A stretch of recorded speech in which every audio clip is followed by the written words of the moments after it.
Is it recording?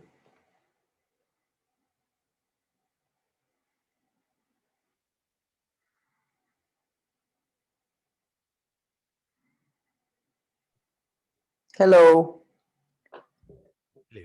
Can you hear me? Hey, Bo. Hey, hey.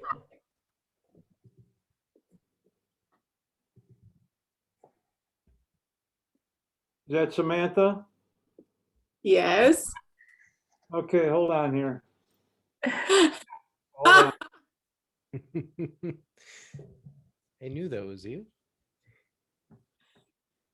Oh, Oh, oh my God! That was fine. You're real. You're Yep. You're not artificial intelligence. You're real. About that. oh my gosh. Hold on. No, no, come back. Come back.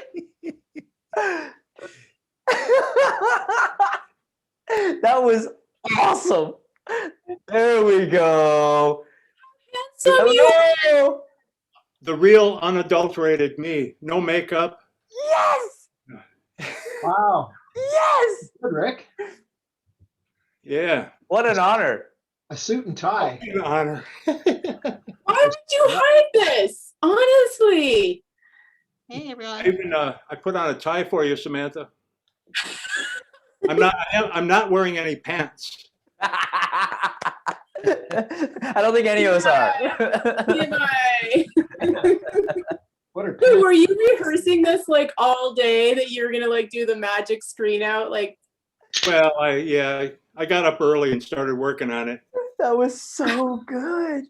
Oh, well, I only put makeup on like I think like an hour ago. I was just totally slumming it all day, and I'm like, dang, they record these things. So I guess we both were playing dress up. Right. Yeah, I kind of miss that.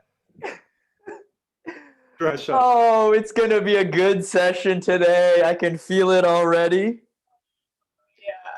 We have the best group ever. Yep. You know, I've actually been talking with the rest of the Rome cult.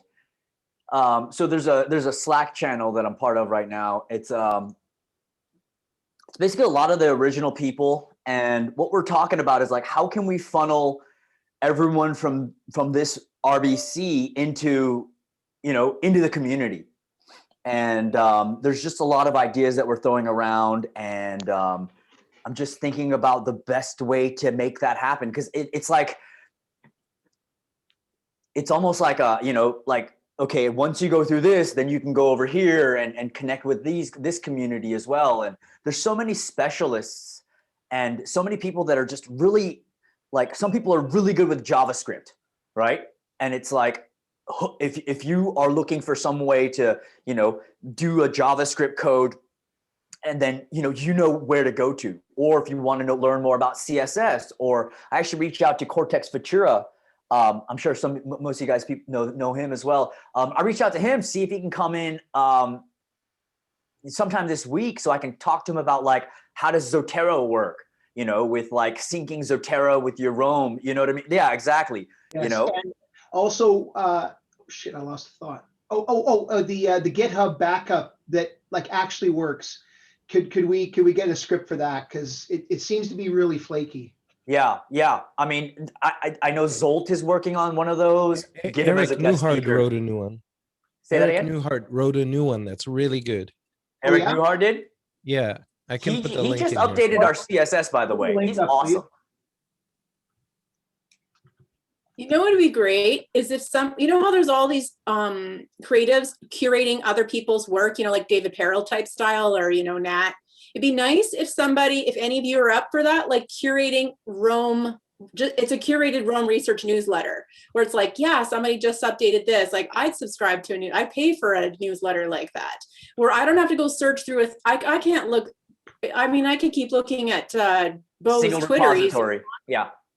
Yeah, but it'd be nice to have somebody who curates it. I agree. I'm just going to say this. It's coming. It is. It really is. But that's about all I'm allowed to say. Or they're gonna get mad at me. Okay. I didn't hear you say anything. I'm just glad we can see you. I don't know why you didn't have the video on the whole time. Well, Okay, next week for a finale, we should all dress up, like really dress up. I've got a nice suit I can pull out. Yeah. My going to court suit. Yeah, right. you know what? I mean, if I showed you a better picture of this, I mean, in the past year, I've been doing time restricted eating.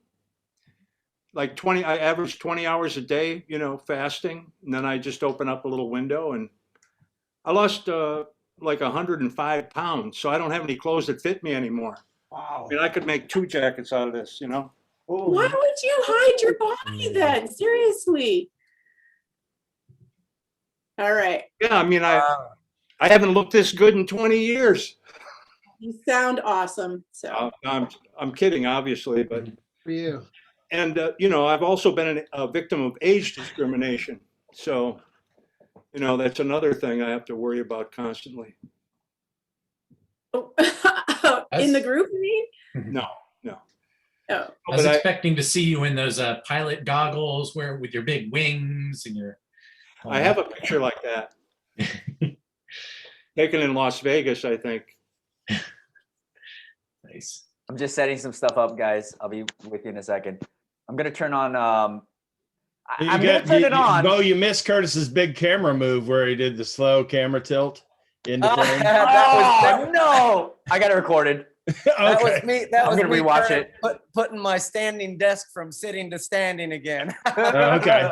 Is that gonna be the thumbnail for this video? Yeah.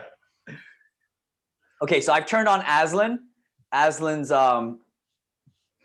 path finder. What do you call it? Bullet path. Yeah, the bullet thing. It's cool. Okay, hold on. Jump to block. I'm just looking for the bookmark. Boom. Okay, I'm gonna go to zoom in here. Boom, boom, boom, boom, boom. I'm gonna share my screen. Hopefully the whole thing doesn't die like it usually does. Optimize for video clip. Yeah, let's do that. Hopefully that works. And I don't need to share the sound. Boom. How is that looking? That's pretty clean. Yeah, Yeah. it's good. Knock on wood. I'm gonna scroll Look what down. happens though when you open it up that we can edit on each other's blocks. We just start writing on each other's things. Like I wrote on Rick's. You want to be able to write it? No, I wrote on Rick's, like right beside Rick's block because you have it wide open for editing right now. And then Yeah. I see something. You want me to turn that off? No. Okay. Hey, Samantha, I was going to mention, when you talked about newsletters, I already subscribe to a number of them. There's the Cortex Futura, there's Rome Stack, one word. There's Andy Henson. There's Rome for Results. There's, wow. Oh, I got a subscription to Roam Stack. It's not bad. I got it for 3 months. Yeah. It's is pretty it good. worth it? Is it Yeah. worth it, Michael? You know what? I shouldn't have gotten it until I was done this. I've only been doing Bo's program and it's all I need to know. I should have waited until this was done. I don't pay for any of the premium subscriptions. I just get what they offer for free, and it's substantial. Yeah. Well, I'd love if like it was kind of all in one space-ish, because I mean, anyway, I run a couple of businesses and I get a lot of emails, and it's so much to go through everything. And I'm not as brilliant as many of you when it comes to this kind of programming type language and a lot of the lingo. So if I could get it dumbed down a little bit, that'd be wonderful. It's like, take this, paste it here, boom, you're done. I think you're absolutely right, though, Samantha.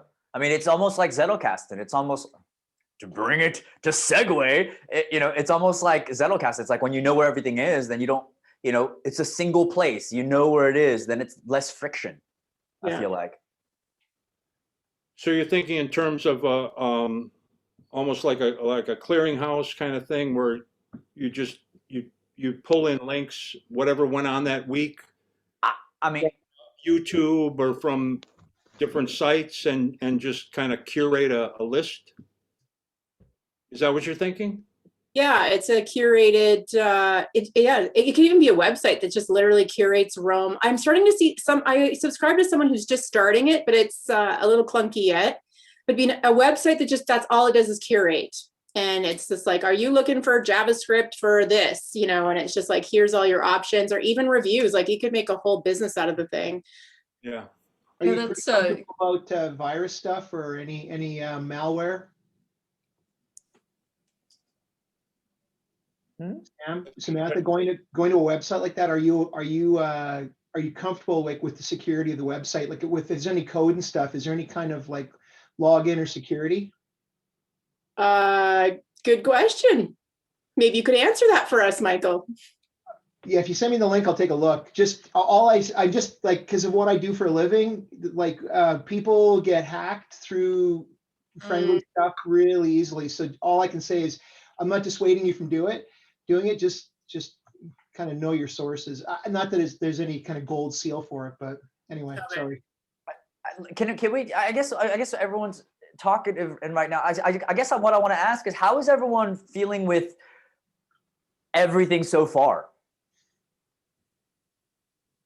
I mean, fleeting note, literature note, the processing of that easy, you know, creation of the new permanent note, the location in it, and then connecting all the relevant notes. I mean, does everyone really feel like they're at that point now where it's all about, okay, how can I start doing this on my own?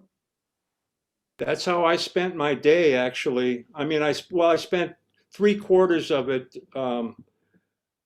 incorporating what I learned in the group to my personal graph. I brought over your template, and I brought over your CSS, and I'm setting up the pages, and then I started working on a permanent note, from the fleeting on up, and that's how I spent the final quarter of the day. Good for you. But I'm doing that in my personal graph, and I'm just going to see what pastes in and what doesn't.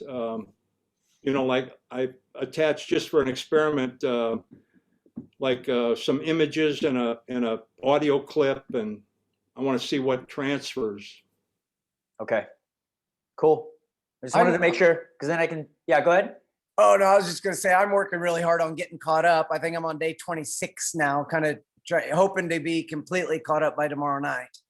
Can anyone in the group sort of maybe walk him through what to expect? Well, Curtis, let me see here. Sorry.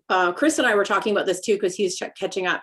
The last few days, like once you do, like there's those hour-long ones. Once you do like the second one, you don't really need to do all the other ones if you feel really comfortable. So like if you're like, dang, I still got 4 days left and they're an hour each, you could be like, by the second day, if you've got it, which you can see what everyone's doing now, don't worry about watching all those hour-long ones.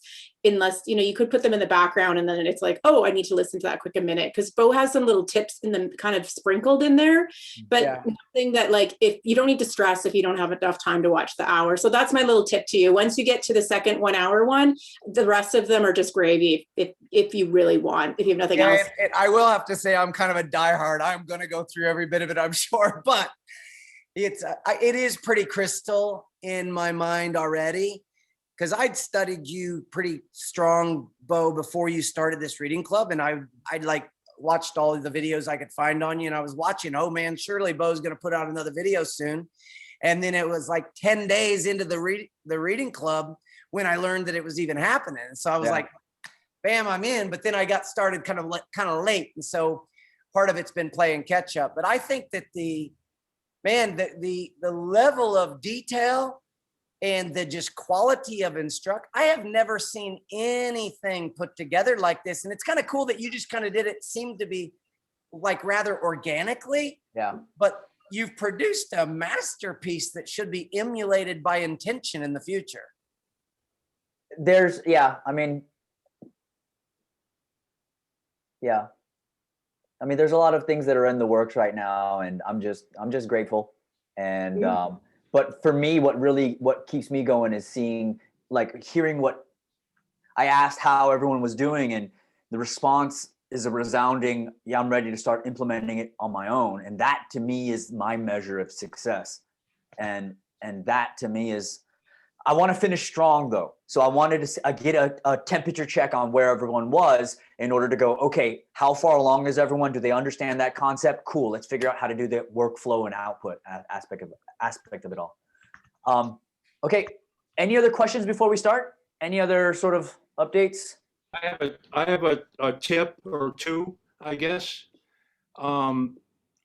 There's this little app I have called Swift Text, one word, camel case, Swift Text. And what's nice about it, it's just a little, pop-up note taker. But if you have a video at full screen, it'll stay on top. It always stays on top, So it's great for taking notes when you're watching a tutorial.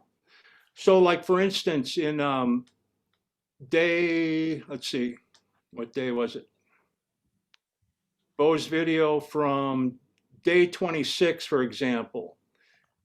I go through and I timestamp, and then I'll note when like a certain process, a certain workflow is repeated, and you'll hit little nuances, little things will come up that you maybe didn't hit on the first time that are then clarified in a subsequent thing on the a different person's writing.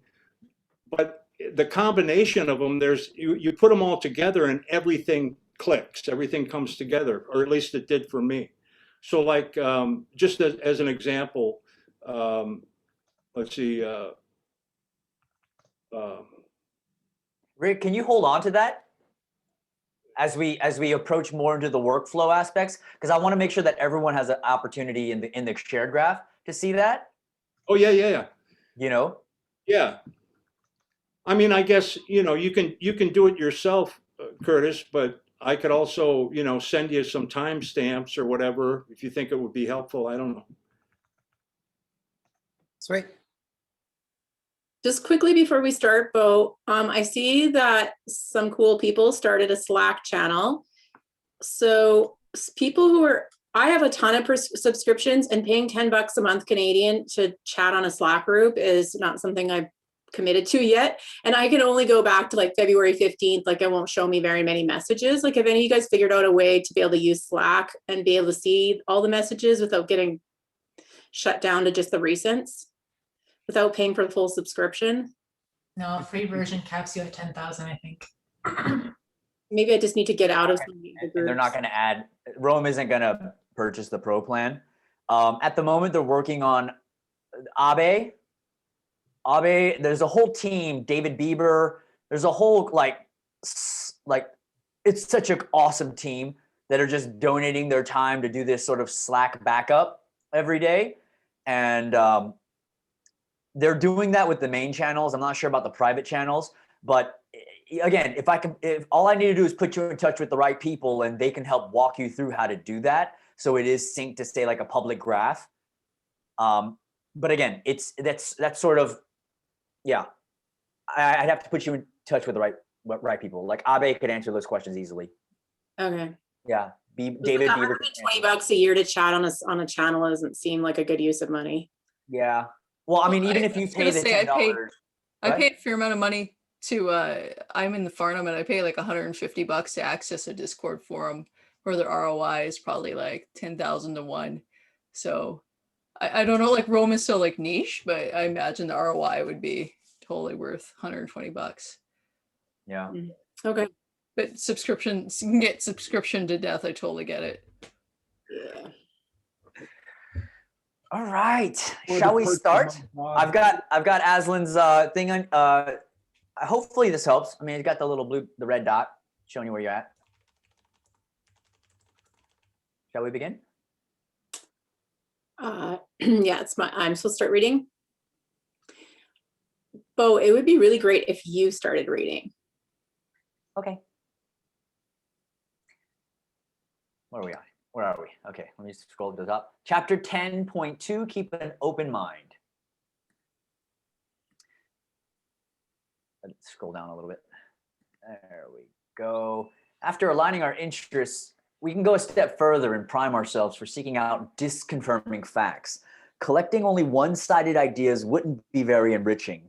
Yes, we have to be selective, but not in terms of pros and cons, but in terms of relevant or irrelevant. And as soon as we focus on the content of the slip box, disconfirming data becomes suddenly very attractive because it opens up more possible connections and discussions within the slip box, while mere confirming data does not. It becomes easier to seek out disconfirming data with practice and can become quite addictive. The experience of how one piece of information can change the whole perspective on a certain problem is exciting. And the more diverse the content of the slip box is, the further it can bring our thinking forward, provided we haven't decided on the direction up front. Contradictions within the slip box can be discussed on follow-up notes or even in the final paper. It is so much easier to develop an interesting text from a lively discussion with a lot of pros and cons than from a collection of one-sided notes and seemingly fitting quotes. In fact, it is almost impossible to write anything interesting and worth publishing, and therefore motivating, if it is based on nothing else than an idea we were able to come up with upfront before elaborating on the problem. The slip box is pretty agnostic about the content it is fed. It just prefers relevant notes. It is after reading and collecting relevant data, connecting thoughts and discussing how they fit together, that it's time to draw conclusions and develop a linear structure for the argument. This is great. I'm gonna keep going. You got me reading. I'm gonna keep reading. Chapter 10.3, get the gist. The ability to distinguish relevant from less relevant information is another skill that can only be learned by doing. It is the practice of looking for the gist and distinguishing it from mere supporting details. As we are forced to make this distinction when we read with a pen in our hand and write permanent note after permanent note, it is more than mere practice. It is deliberate practice repeated multiple times a day.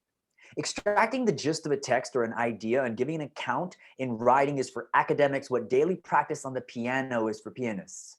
The more often we do it and the more focused we are, the more virtuous we become. Pass. Pat, do you want to just slide that up? Yes, ma'am. Does anyone know William H. Gass, that writer, essayist? William H. Gass? No? Never mind. Send me the quote, though. Okay. I'll see. Yeah, So patterns. Are you finished? Bill doesn't like the idea of gist. He wrote an essay against gist. He's a St. Louisan, by the way. So Yeah. patterns that help us in course. Ready? All right, patterns that help us navigate texts and discourses are not only theories, concepts, or the respective terminology, but also typical mistakes we automatically scan an argument for. General categories we apply, writing styles that indicate a certain school of thought, or mental models we learn or develop from different insights and can collect like a great or ever-increasing set of thinking tools. Without these tools and reference points, no professional reading or understanding would be possible. We would read every text in the same way, like a novel. But with the learned ability of spotting patterns, we can enter the circle of virtuosity. Reading becomes easier. We grasp the gist quicker. We read more in less time and can more easily spot patterns and improve our understanding of them. And along the way, we increase our set of thinking tools, which will not only help with academic work, but with thinking and understanding in general. That is why Berkshire Hathaway Vice Chairman Charlie Munger describes a worldly wise someone who has a set of these tools and knows how to apply them. But this dynamic can only start if we ourselves deliberately decide to take on the task of reading and being selective about it, relying on nothing other than our judgment of what is important and what is not. Textbooks of secondary literature in general cannot take this off our hands, and students who solely rely on them have no chance of becoming worldly wise. This is not far off from what philosopher Immanuel Kant described in his famous text about the Enlightenment. Knowledge immaturity is the inability to use one's own understanding without another's guidance. This knowledge is self-imposed of its cause, if its cause lies not in lack of understanding, but indecision and lack of courage to one's own mind without another's guidance. Dare to know. Have the courage to use your understanding is therefore the motto of enlightenment. I'll just pass. We have lots of readers, so then everyone has a chance to read.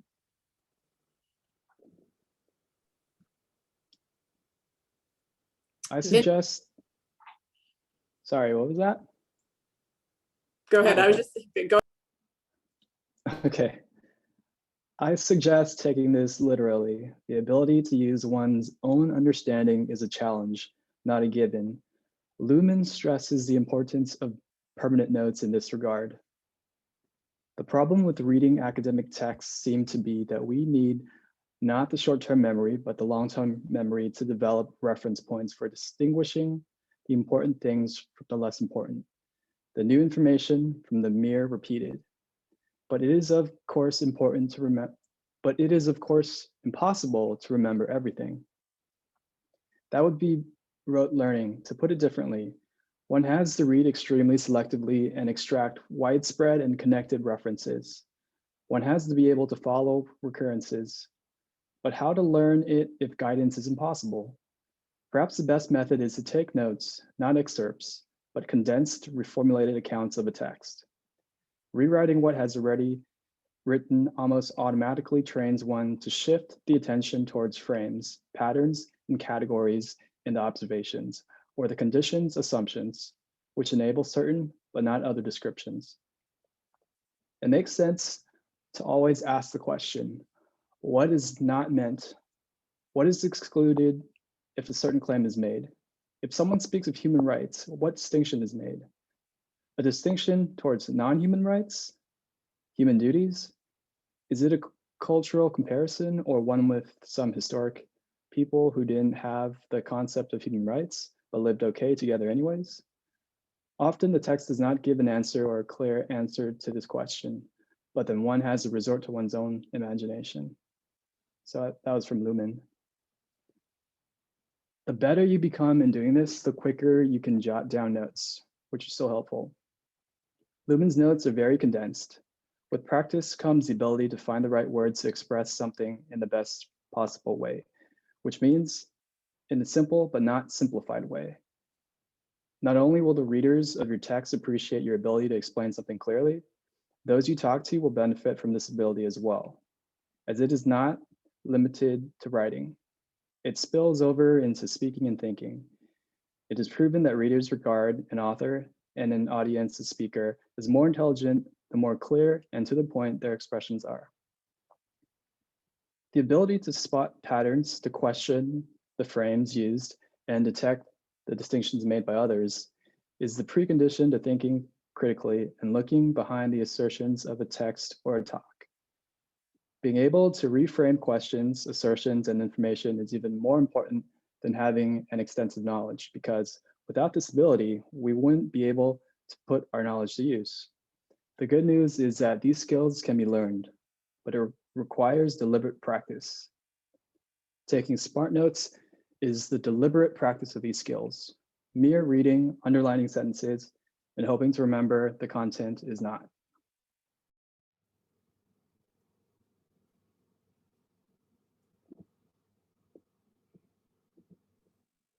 I'll pass.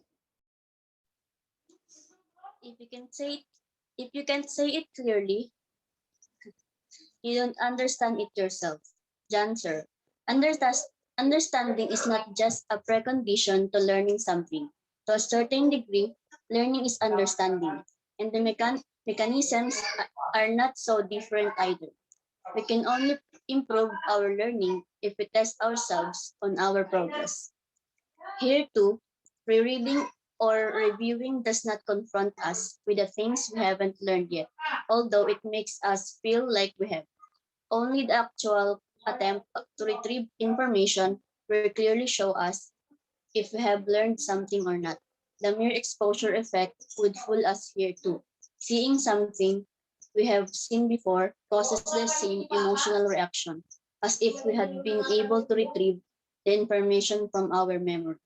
Rereading, therefore, makes us feel we have learned what we read. I know that already. Our brains are terrible teachers in this regard. We face here the same choice between methods that makes us feel like we learned something and methods that truly do make us learn something. If you now think that's ridiculous, who would want to read and pretend to learn just for the illusion of learning and understanding? Please look up the statistics. The majority of the students chooses every day not to test themselves in any way. Instead, they apply the very method research has shown again to be almost completely useless. Reread, Rereading and underlining sentences for later rereading, and most of them choose that method, even if they are taught that they don't work.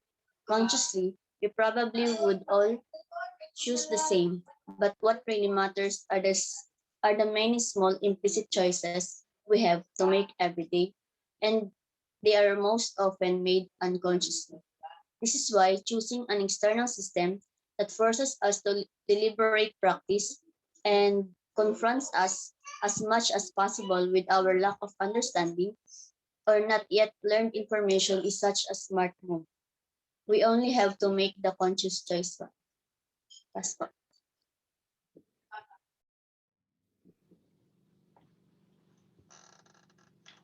Physicist and Nobel Prize winner Richard Feynman once said that he could only determine whether he understood something if he could give an introductory lecture on it. Reading with a pen in your hand is the small scale equivalent of a lecture. Permanent notes, too, are directed towards an audience ignorant of the thoughts behind the text and unaware of the original context, only equipped with a general knowledge of that field, of the field. Can I Yep. can I just ask something real quick? Just I don't want to forget about this. You know, I love what he said. It's like you don't really understand something if you can give an introductory lecture on this.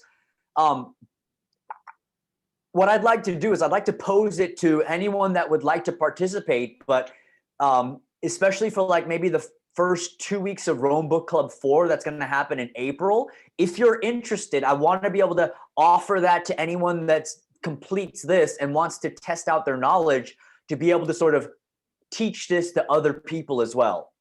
And if you're interested in that, I mean, please let me know. And I'm telling you right now, there's no better way of mastering a Zettelkasten, like all the nuances, than being forced to teach it to someone else. So I just wanted to say that now while it's on the top of my head, but I will, I haven't figured out exactly what that's going to look like yet, but I want to have that opportunity open to everyone here. Okay. Sorry. Cool. I'm starting my third assignment, so I'm motivated to really nail this stuff down tight. So count me in. I gotta master this. I'm now in. I'm committed. Like I've had the baby. I'm now a parent. I gotta raise this little thing. The only difference is that the audience here consists of our future selves, which will very soon have reached the same state of ignorance as someone who never had access to what we have written about. Of course, it would be helpful to involve other people at all stages of the writing process, because then we can see in their faces how well we have put something or how convincing our arguments are, but that is rather impractical. Also, we shouldn't underestimate the advantages of writing. In oral presentations, we easily get away with unfounded claims. We can distract from argumentative gaps with confident gestures or drop a casual, you know what I mean, irrespective of whether we know what we meant. In writing, these maneuvers are a little too obvious. It's easy to check a statement like, but that is what I said. The most important advantage of writing is that it helps us confront ourselves when we do not understand something as well as we would like to believe. The principle is that you must not fool yourself, and you are the easiest person to fool. Feynman stressed in his speech to young scientists, reading, especially rereading, can easily fool us into believing we understand a text. Rereading is especially dangerous because of the mere exposure effect. The moment we become familiar with something, we start believing we also understand it. On top of that, we also tend to like it more. That is so true. That is so true. And then, oh, I'll just highlight it because, you know, highlighting, right? That's where the learning is. Oh my God. This is mind blowing, man. This is friggin' mind blowing, but you got to build time in for the reading and stuff. While it's obvious that familiarity is not understanding, we have no chance of knowing whether we understand something or just believe we understand something until we test ourselves in some form. If we don't try to verify our understanding during our studies, we will happily enjoy the feeling of getting smarter and more knowledgeable, while in reality, staying as dumb as we were. This warm feeling disappears quickly when we try to explain what we read in our own words and writing. Suddenly, we see the problem. The attempt to rephrase an argument in our own words confronts us without mercy with all the gaps in our understanding. It certainly feels good. It certainly feels less good, but this struggle is the only chance we have to improve our understanding, to learn and move forward. This again is deliberate practice. Now we are faced with a clear choice. We have to choose between feeling smarter or becoming smarter. And while writing down an idea feels like a detour, extra time spent not writing it down is the real waste of time. Let's read that again. And while writing down an idea feels like a detour, extra time spent not writing it down is the real waste of time, as it renders most of what we read is ineffectual. Want me to keep going? Sure, go ahead, Mike. Or yeah, or who's next? Oh, Rick, you're next. Sorry, buddy. I'm not ready for my close-up yet. No, you want me to read another paragraph? Sure. Okay, here it comes, man. The ball's coming to you. Understanding is not just a precondition to learning something. To a certain degree, learning is understanding, and the mechanisms are not so different either. We can only improve our learning if we test ourselves on our progress. Here too, rereading or reviewing does not confront us with the things we haven't learned yet, although it makes us feel like we have. Only the actual attempt to retrieve information will clearly show us if we have learned something or not. The mere exposure effect would fool us here too. Seeing something we have seen before causes the same emotional reaction as if we had been able to retrieve the information from our memory. Rereading, therefore, makes us feel we have learned what we read. I know that already. Our brains are terrible teachers in this regard. We face here the same choice between methods that make us feel like we learned something and methods that truly do not. Sorry, I'm going to reread that. My mind is getting blown here and I'm trying to read. This is too much. We face here the same choice between methods that make us feel like we learned something and methods that truly do make us learn something. Awesome. All right, Rick. I would, if just a short comment on that. I think that, you know, we don't want to avoid rereading entirely, think that we absolutely have something. I mean, of course, it depends on the text, the depth of the text, right? But I mean, there are, you know, there are writers, thinkers like Kant, Nietzsche.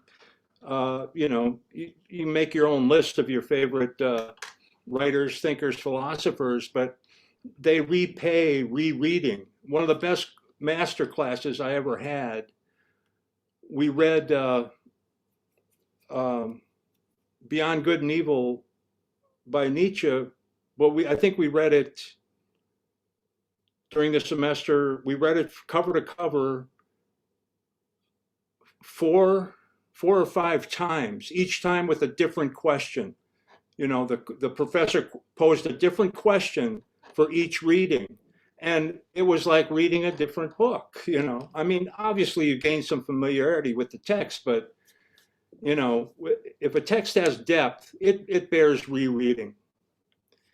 I mean, I get Sanke's point here, but anyhow, sorry for the digression. You know, Rick, just on top of that, it reminds me a little bit of, I was like on this theological panel for some young adults one time, and they're asking me questions about biblical interpretation. And they just like, what's the number one thing we should keep in mind with biblical interpretation? Like, what's the most, they're talking about like confirmation bias mostly. And I'm like, well, first of all, your gender, number one, determines how you're going to read whatever it is you're reading. And so what you just said reminded me of that, because like if you were to go like, okay, if I was a female, how would I read this? If I was a male, how would I read this? I mean, just changing that alone would completely change the way, could quite change the way you read something. Yeah. That's got to play into screenwriting, right, Bo? Thinking from different perspectives, reading from different perspectives. One thing that he says on here about rereading, I'd like to push back a little bit on that, because I mean, I am a heavy highlighter, which I'm definitely going to reduce. But when I've read something and then I go and highlight it after, it slows me down, because otherwise I just skim too fast. So if I slow down, I've read it and I'm like, oh, I really like that. And then I highlight it. And as I'm highlighting, I'm re-embedding it. And then if I really, really love it, then I'll put a little note on the side. So sometimes the note on the side is just so I can track back and find it really quickly in the book. It might be just a little tag or a hashtag or something, like the hashtag idea. But it definitely, I think it does help sometimes to highlight if it means slowing you down. Yeah.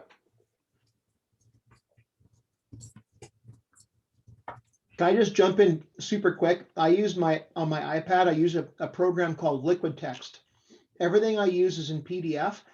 And what I'm starting to do now is just capture fleeting notes off the side. You can just you can just sort of capture the text and drop it down and write in fleeting notes. That's my fleeting notes start. Mm-hmm. So I think I read on Kindle, if you put a dot, so like you want to add notes, you can put a dot and then it'll like hashtag it, or create, like when you pull it into Readwise and then into Roam, it'll add notes, like a hashtag to it. So you could be like, fleeting, you could type dot fleeting notes and then filter that out and then pull up anything that would be a fleeting note. I think if I remember correctly. There's a way to kind of create a hashtag inside of Kindle when you're doing notes. And I think it's putting a dot in the front. That'd be another good column for the newsletter, is like third-party apps that serve the Roam purpose or the Zettelkasten purpose, right? How is everyone because a lot of the communication that's happening right now, like that has to be like a central place, I feel like, especially with everyone here. Like have you guys all considered where this information, like the things that you're talking about right now, like liquid text, what Rick was talking about earlier, what Samantha was talking about, like have you thought about where this can all live? What do you mean by that? Where can this all live? Well, I mean, like the Slack channel, again, it as we get more users in the Slack channel, the messages disappear.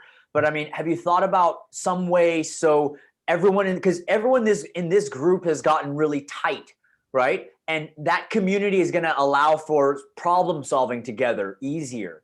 And I just feel like, have you considered maybe, coming up with that sort of solution? Because especially with this output workflow idea, being able to bounce off ideas with, hey, this works well with me, hey, this works well with me, is going to be super helpful. I don't know what that looks like for this group. And I'm just posing that question to you all. I was thinking about that tonight and proposing maybe at the end of reading room that if some of us want to move on and continue to meet on Monday nights, because it seems to work, where we just go, okay, let's as a group say, maybe Michael says, this is how I use liquid text, or this is how I use Zotero. And as a group, we kind of come up with maybe a system that we all kind of bounce off and go like, this works or this doesn't work. And maybe we continue on doing that and finding. I got a Zoom account, so I can do the call. I got a Zoom account, no problem. Here's a question as well. I mean, does everyone feel comfortable enough? Like I looked at it like the shared graph was just a place to be able to test out what a functioning Zettelkasten was. Yes. I don't personally see it as something that needs to be continually revived. Because really the point of this isn't to build group knowledge as much as it is to build your own personal Zettelkasten. But I also have another part of me that is like, well, the work that everyone's put in, what if RBC4 was led into this 200, 250, 300 permanent nodes and allowed to do that same thing? I don't know. I think it's better if RBC4 just has their own shared graph and they go through the exact same process, getting to that critical mass of ahas. But Yeah, I don't, yeah, but I don't think this shared graph is going to be something that How much is Circle, guys? Would like an It's- async platform work? It's not that much. I've looked into it. That's what I was mentioning to you last night. Yeah. I think you can get a base plan for maybe like $30 a month or so, up to like 1,000 members. So it's, What I don't is know if anybody's what is Circle? Circle Circle is is- like async oh, sorry, go ahead, Chris. You know this better than me. yeah, it's just a way, it's just a community platform, a way to build a platform, a community around certain topics. So it's basically a community in a box sort of thing. Do you want me to sign up for that? Circle. I sent you the link in the chat, Bo. It's circle.so. Yeah. I would just say is that like for me personally, I think I would prefer an async conversation. Like Bo already knows this, but like Twitter, like anything that's like real time, just my brain goes haywire. So I think like async is a little bit lower pressure in terms of like response rates. And it also is like pretty good at sharing visuals and stuff like that. On top of it, I was also just wondering is like I started doing this like just Chris and I are part of this community called Nest Labs, and there's like a lot of people that are also interested in Rome, Obsidian. I love her on Yes. Yeah, so I started actually asking or like having calls with a bunch of people to figure out their workflows. So like especially people that have Rome, I wanted to understand how is their data inputting in, how are they extracting it out, what is your system for either like a Zettelkasten, Creativity Inbox, whatever it is. Yeah, and I think that as we move forward, I'd love to hear how people build up theirs. Yeah, I mean, I'm all for supporting that. So it's like if someone wants to sort of spearhead that, I'm all for sort of directing everyone after RBC3 to sort of go there. You know what I mean? And I can help. I can host it. I can run it or whatever that looks like. And I can funnel new people in there. But it's just I just also know that what you all are doing is something special, and it's like going to war. It's like you never forget who you went to battle with, and it's like there's some seriously majorly powerful potential here for some funky ideas if you guys want to try some different stuff. If you read that Super Forecaster book I posted last week, I'll post it in a second. Like we could do stuff like group prediction of like world events through a Zettelkasten, just with everyone's perspective. It's called wisdom of the crowd. It's a prediction technique. And I'm just thinking of stuff for school. And then, whatever it is you just said, I have no idea what you said. Can you please put the link on? Because that sounded crazy. Wait, what? Nest Labs? Yeah. Oh, yeah, for sure. Thank you. Thanks for sharing that. That's how I found out about Rome. And since then, I've kind of The Judgment Project, Heather Gill. Yeah. So cool. okay. Yeah. I just wanted to, I'm thinking about, post RBC, and it's like I want to make sure that everyone is taken care of. I want to make sure that everyone has a path and can see that through all the way through. Yes, it'd just be a shame to let these connections that we're building, kind of dissolve after this happens. Exactly. I don't think it will. I don't think it will. Bo, can I share and upload an image? I kind of want to show you a little bit what I've been kind of working, or like not working, but trying to understand with different people. This was a workflow someone used for Notion. I had to create one for follow-ups for Rome, but I thought that this was pretty interesting. So like went through exactly. Can you share it? Oh yeah, I can totally share it. So. And then Nettie has a question. Oh yeah. We can do something like the Rome Collective, because I am a member of Rome Collective, and I think we don't have to be in another community. We are already at Rome. We can build a community after this, like the Rome Collective, if you know what I'm saying. See, the thing is, like, I know what you're saying is that the Rome community is very strong. And I don't want to distinctly be something separated from that. I think it's about connecting you with the rest of the community members, especially with, yeah. And it's like, there's a lot of moving pieces right now that are trying to sort of make that happen. But yeah, I think Antoinette is correct that we don't need to create like a whole nother thing, because it's like the Rome cult is awesome.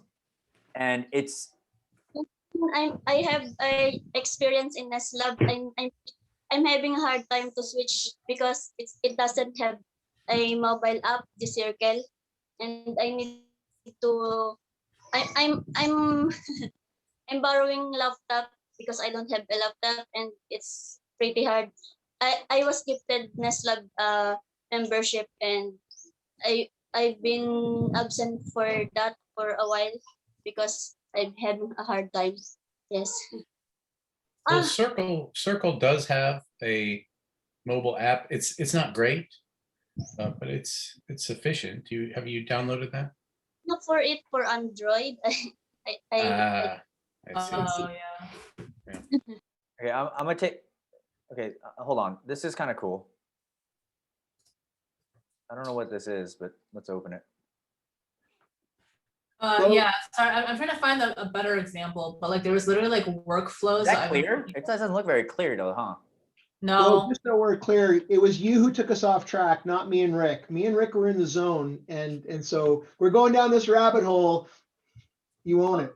Well, I look at it like, what's the outcome? What's my outcome? My outcome is to make sure that everyone that finishes this is taken care of. Reading a book isn't my outcome. My outcome is to make sure that when you get done with this, not only are you ready and ripping and roaring, ready to create your own Zettelkasten, but you have a community behind you that's sort of supporting you. So to me, I take full responsibility for this. So Bo, you were asking about like starting the next group. I mean, to let them go, your two options. One is to jump them into our graph or start a new one. Is that how I understood it? No, I mean, I look at it like, I really think that this shared graph is meant to be that beautiful one-time thing that you experience, like, and then it's like a photograph. You take that picture and then it's in your memory. It's that experience and it's always there when you need it. But I don't think it's about building knowledge from that yet. Yeah, like I think like the next group, the having to struggle through is important and have your own aha moments.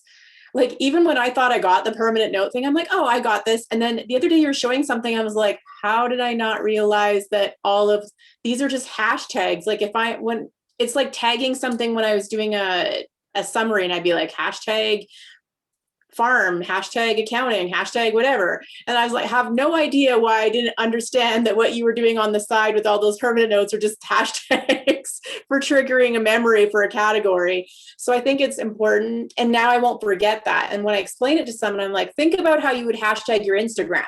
Anything that you would think that you would hashtag your Instagram would be what you would hashtag, what you would use for hashtags when you're doing your permanent notes, for example.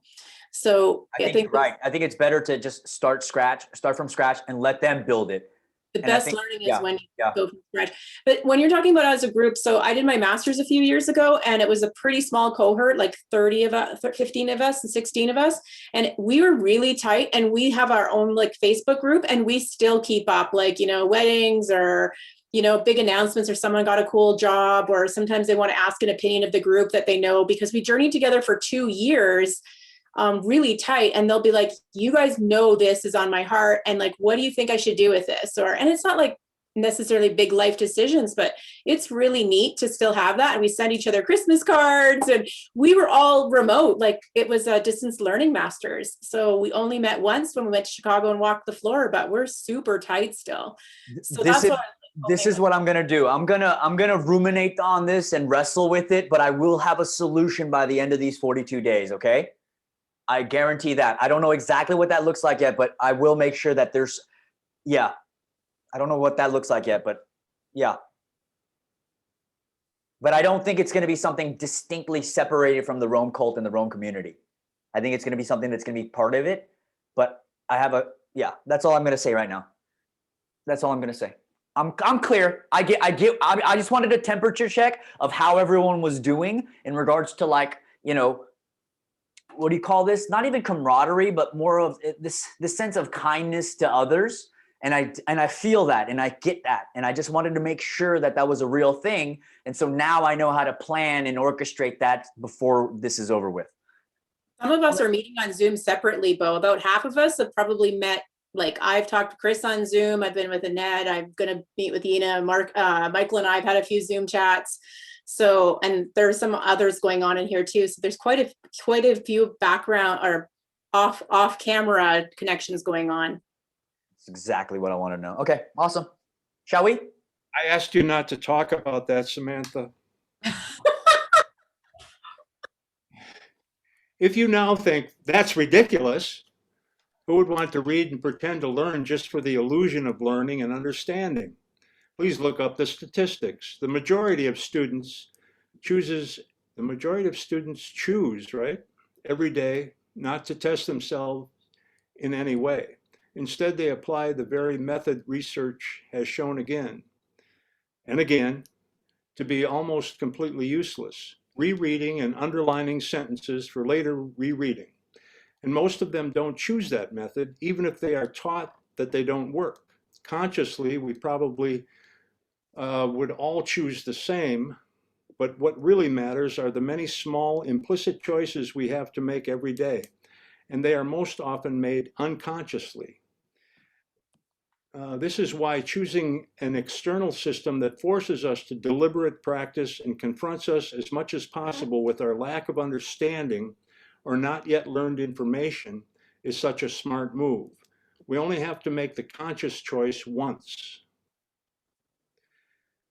Physicist and Nobel Prize winner Richard Feynman, sit still, Feynman. It's Oh, I see. We're into the next chapter.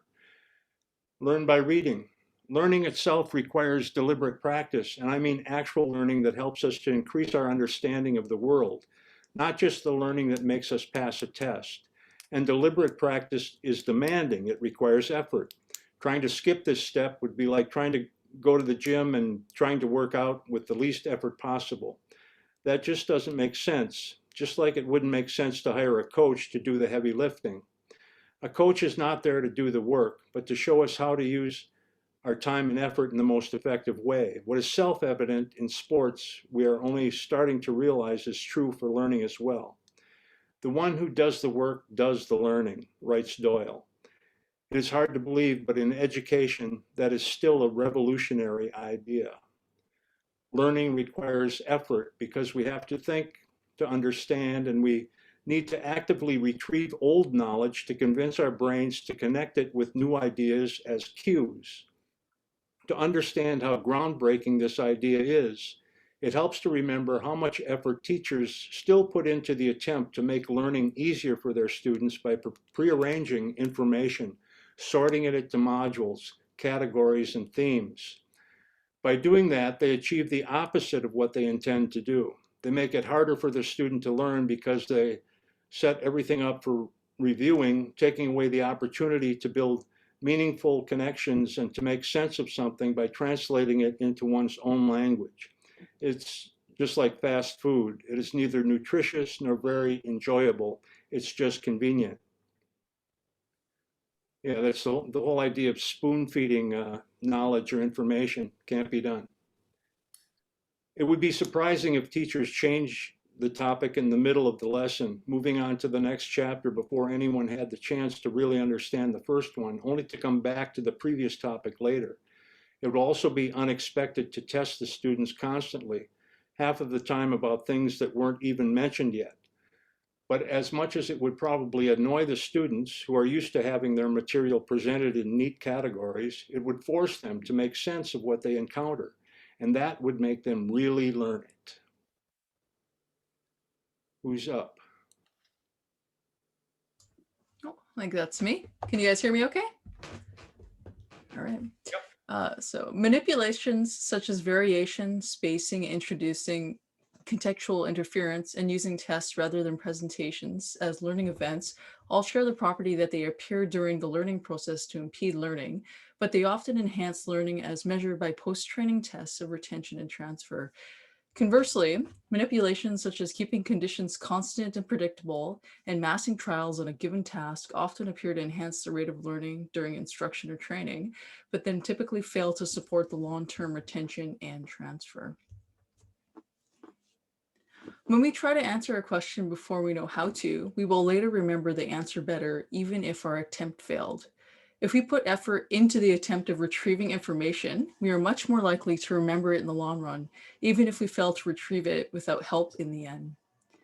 Even without any feedback, we will be better off if we try to remember something ourselves. The empirical data is pretty unambiguous, but these learning strategies do not necessarily feel right. Intuitively, most students resort to cramming, which just is another term for reading something again and again in a failed attempt to learn it. And as much as rereading doesn't help with learning it, it certainly doesn't help with understanding. Admittedly, cramming does get information into your head for a short while, usually long enough to stay there to pass a test. But cramming won't help as you learn. As Terry Doyle and Todd Zekrarek put it, if learning is your goal, cramming is an irrational act. That's a great quote. Instead of reviewing a text, you could also just as well play around with ping pong. In fact, chances are it would help you because exercise helps to transfer information into long-term memory. Plus, exercise reduces stress, which is good because stress floods your brain with hormones that suppress learning processes. In short, pure reviewing just doesn't make any sense, neither for understanding nor for learning. It is debatable if we even can call it learning. I'll pass. Just one quick comment on that. The point about him saying it doesn't feel right when you kind of try and test your retrieval and it doesn't come. Actually, I think that's the curse of being labeled fairly bright early in academic effort, because you tend to think, well, it should always feel that easy because it was easy to learn my sevens, so shouldn't everything be that easy? And so you kind of, it's pretty easy to fall in the trap of not wanting that feeling because it's very unfamiliar. When you're early in your learning stage. So I think it's something you have to consciously choose to expose yourself to the discomfort. And that's how you know you're learning. Mhm. Good point. That's so good.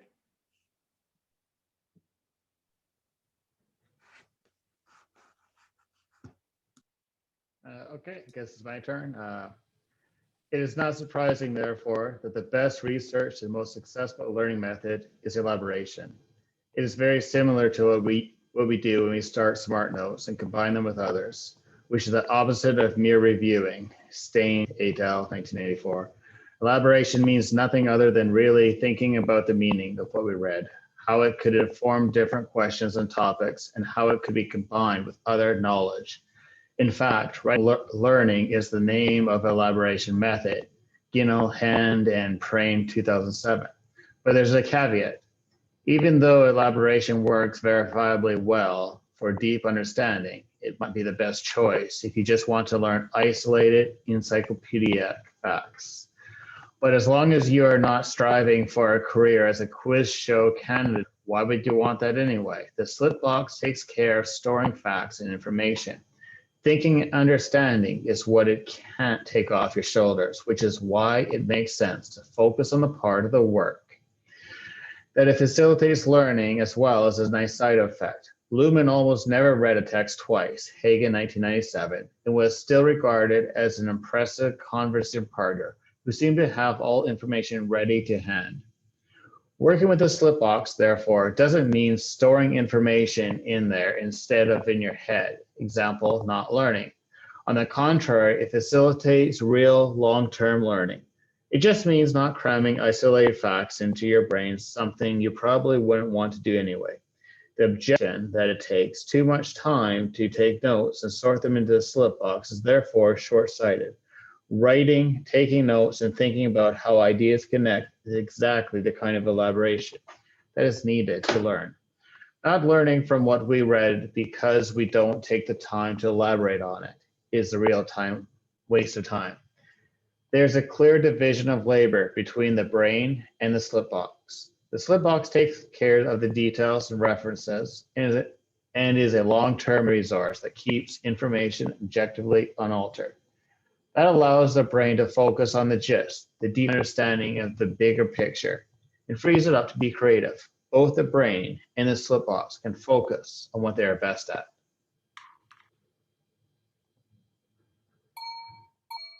You want me to keep reading? Yeah. Okay, hold on here. Okay, the educational psychologist Kirsty Lonka compared the reading approach of unusually successful doctoral candidates and students with those who were much less successful. One difference stood out as critical: the ability to think beyond the given frame of text. Lonka, 2003, 155F. Experienced academic readers usually read a text with questions in mind and try to relate to the other possible approaches, while inexperienced readers tend to adopt the question of a text in the frames of art and take it as a given. What good readers do is spot the limitations of a particular approach and see what is not mentioned in the text. Even more problematic than staying with a given frame of text or an argument is the inability to interpret particular information in the text within the bigger frame or argument of the text. Even doctoral students sometimes just collect contextualized quotes from a text, probably the worst possible approach to research imaginable. This makes it almost possible to understand the actual meaning of information. Without understanding information within its context, it is almost impossible to go beyond it, to reframe it, to think about what it could mean for another question. Can I just stop for a second? I just love what it says right here. You know, without understanding information within its context, you know, that I feel like that's everything. And it's, if you can see that context everywhere you go when you're traversing through the Zettelkasten, I think it really solidifies the trust that you have in your notes and this note-taking system. And as we move forward, and adding permanent notes is one thing, but I also sort of take the time to traverse and see how easy it is to go and get lost and go down this rabbit hole to end up finding this new connection. And I think there's enough notes right now. We're close to 120, 130. We're at the point where critical mass has already been hit. And there's enough nested sequences where you can just literally just go down a rabbit hole and see where that leads you and see the context of how those ideas came to be. And even though they're not in your own words, it's still very interesting to sort of travel down that rabbit hole. And yeah, I just thought I just wanted to touch upon that. Well, can I just add something about context? I'm taking a thinking practicum right now on dialectical thinking, and it's pretty interesting where one of the logical errors the teacher argues is that context is everything. And he argues that context is kind of one part of a quadrant of thinking, which is kind of an interesting philosophy. I don't know if anybody else is into this or interested or would like to chat at some point, but it's a really interesting philosophy that sometimes we can get caught in that thought process. I just thought I would chime in with that. What were the other quadrants? Process, relationship, and transformation. It's Otto Lasky's a famous like adult development theorist. He's similar to Robert Keegan, but more like cognitive thinking related, and he just challenges the status quo. It's pretty interesting stuff. It's definitely at the limit of my comprehension. It's really hard stuff. So I'd be welcome to discuss with anybody because it's something I'm struggling with and really fascinated with. Would you put the author's name and the book title in the chat, Heather? I'd appreciate, yeah, that'd be great.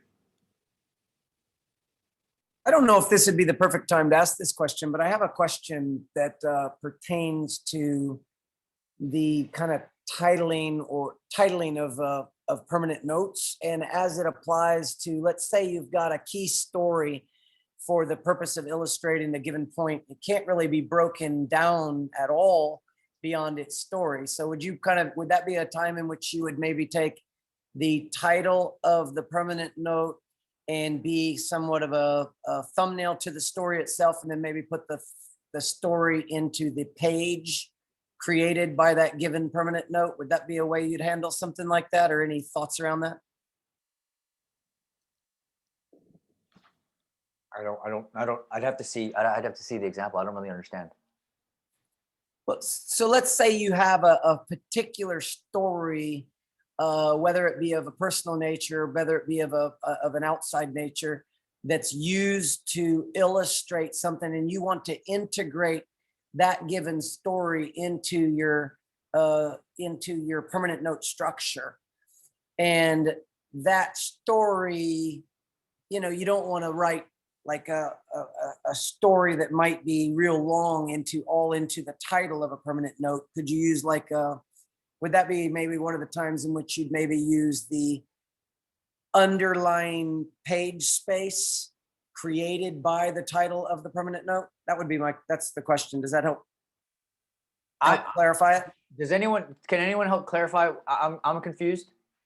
I don't really. Yeah, I mean, like to take a biblical example, say you wanted to, you had a biblical parable and you didn't want to repeat the parable, but you were extracting the principle, but you wanted to have a way back to the parable, right, Curtis? Is that kind of? Yeah, or perhaps you've got an actual, let's say a story that is of a personal nature. It's completely something you wrote. So it's not a reference note.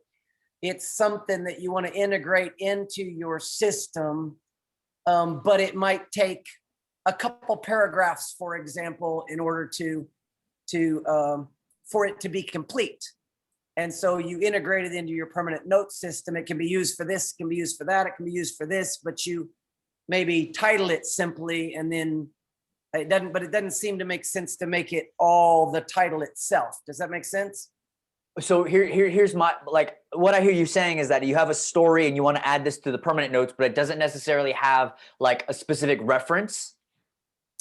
Well, yeah, it's of just your own story. Yeah. Let's say some aspect of your life or some this or that. Yeah.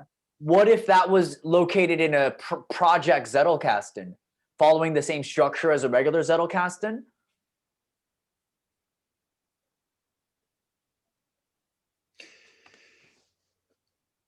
Yeah, maybe. One thing I experimented with is creating a tag similar to like a permanent note tag that could live within it, and just, I called it anecdote, could be story, could be other things. It's just, and it gives you another quick way to look for, you don't have 100 of those in your or maybe at least not now, you wouldn't have as many of those. So you could just search on that tag, and it could be in the fleeting notes. It could be any other way, or you could just put it another layer in the stack. And honestly, what I've seen people do as well is just utilizing the tool that Rome is if you just double bracket anywhere in the block, you'll link it. And so it doesn't necessarily have to be a permanent note, because I still don't understand why you would tell a story in a permanent note structure. You would abstract out what the crystallized thought would be. So, but you could still, as you're coming up with that story, say in the literature note or the fleeting note phase, you can just tag it at the top, right next to, say, as you start abstracting out, you can just tag, okay, this is a parable. And then when you click on the parable page, it's already located there. Yeah, and that was just an easy, what I thought would have been an easy way to ask that question, because there are certain things. One of the biggest things that still is an unanswered question for me in the process is dealing with the slightly more complex, yet not any further reducible elements, and how to integrate that into the system in the current structure in which you're teaching it. I love the structure in which you're teaching. I'm just trying to think of how to handle that type of.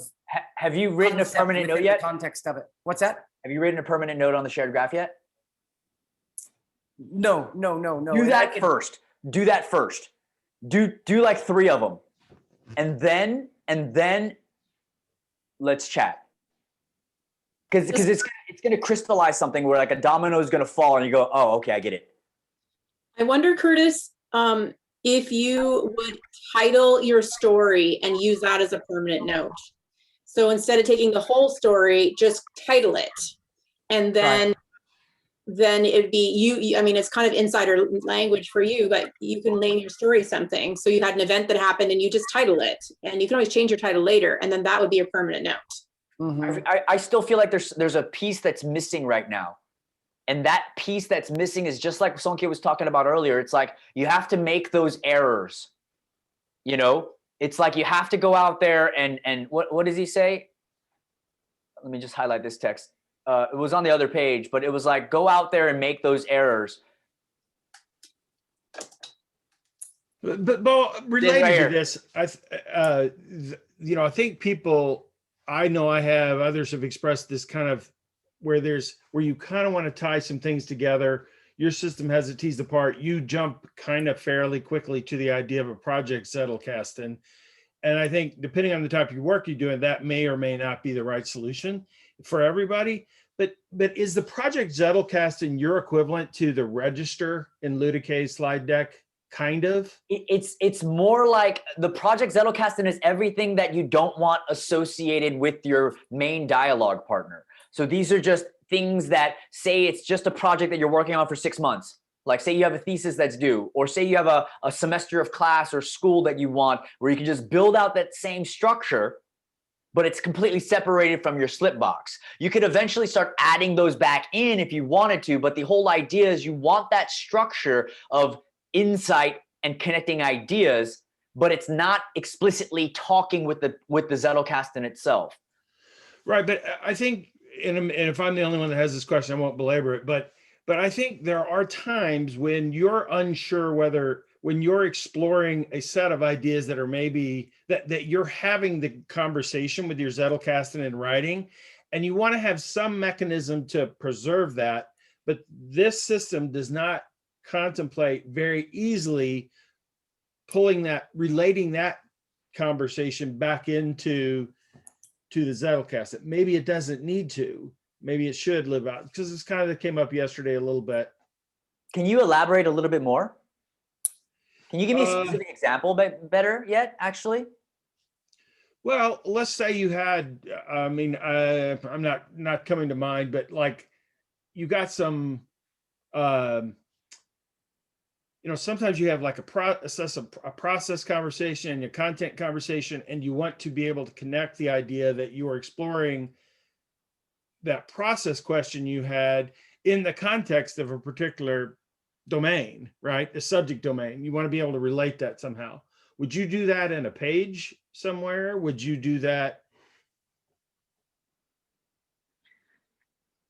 outside the Zettelkasten entirely in the rest of Rome? I mean, I need more specifics though. Give me something more specific. I can't speak for Roy, but because I think we might have somewhat similar question there, because it kind of started from the same place, but it might be best, instead of trying to hash it out in the hypothetical, it might be best to try to create an actual permanent note that is the question.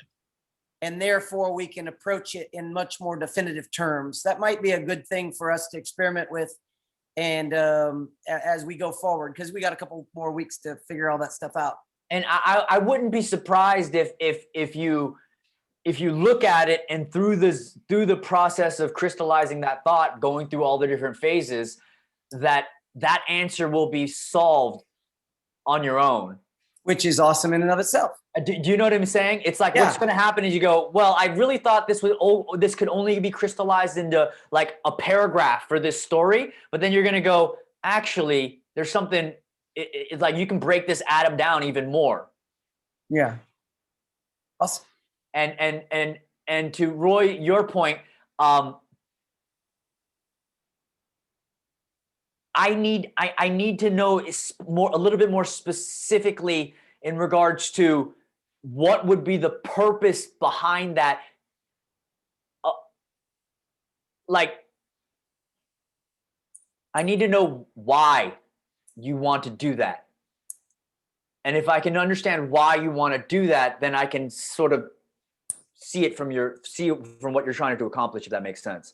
But I need to know why you want to be able to do what you're asking about, connecting these ideas maybe in a different way. Because what I hear you saying is that you want to be able to stumble upon these ideas when you want to stumble upon them, correct?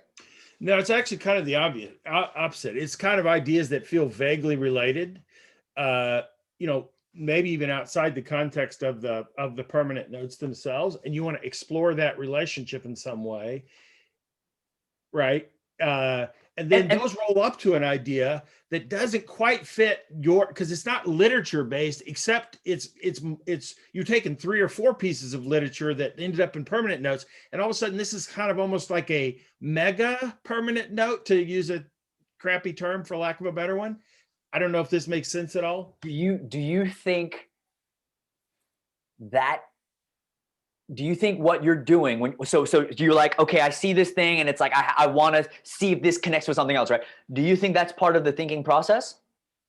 Sure. I mean, what I think of it as loosely is it's a blog post. It's an unpublished blog post where I took a bunch of stuff from my, permanent notes, but it's something new, right? The recombination, the elaboration is something new in my brain. I don't necessarily even want to, it's not that I need to put it in the Zettelcast as much as I just don't know where to store that product.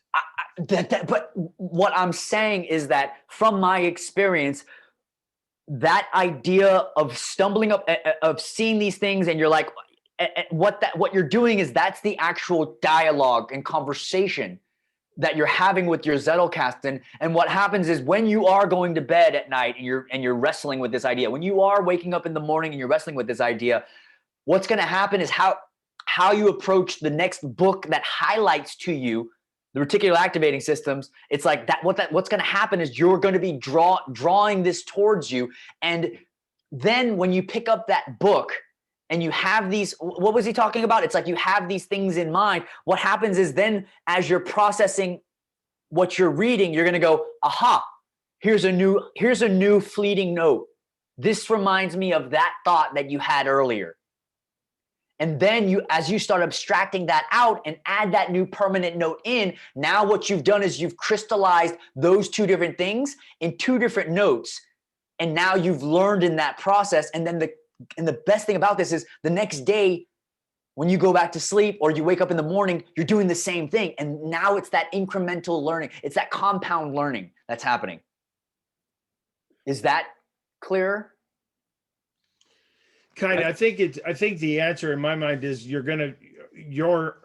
idea is that you will eventually find a way to strap that new knowledge to the next thing you read, and it will live in the fleeting notes of a new permanent note down the road.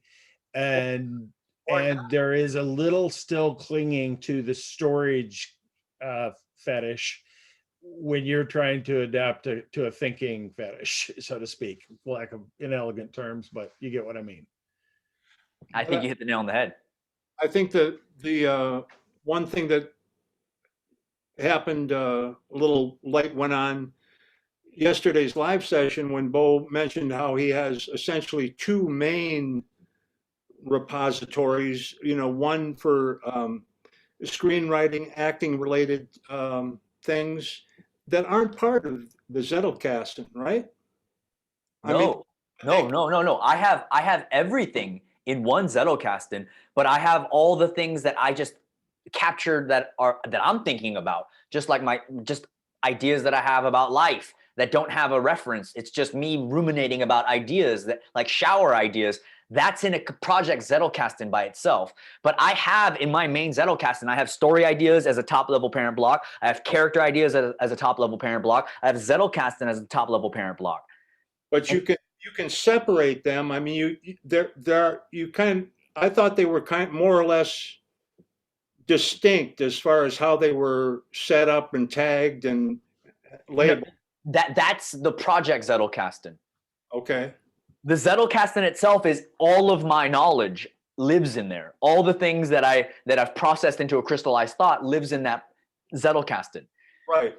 Okay. And it's a matter of what conversation that I want to continue. So it's interesting because the first sort of like a couple of months, it was all about story, character, and right? But then I think it was like October or November where it changed to performance. And all of a sudden I started getting all these conversations with performance, right? And it was like an instantaneous reflection of my thoughts.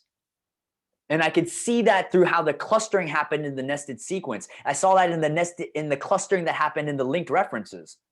Okay. But then I realized that November happened, and then I started having conversations about Zettelkasten. And it's about then connecting those different threads of conversation.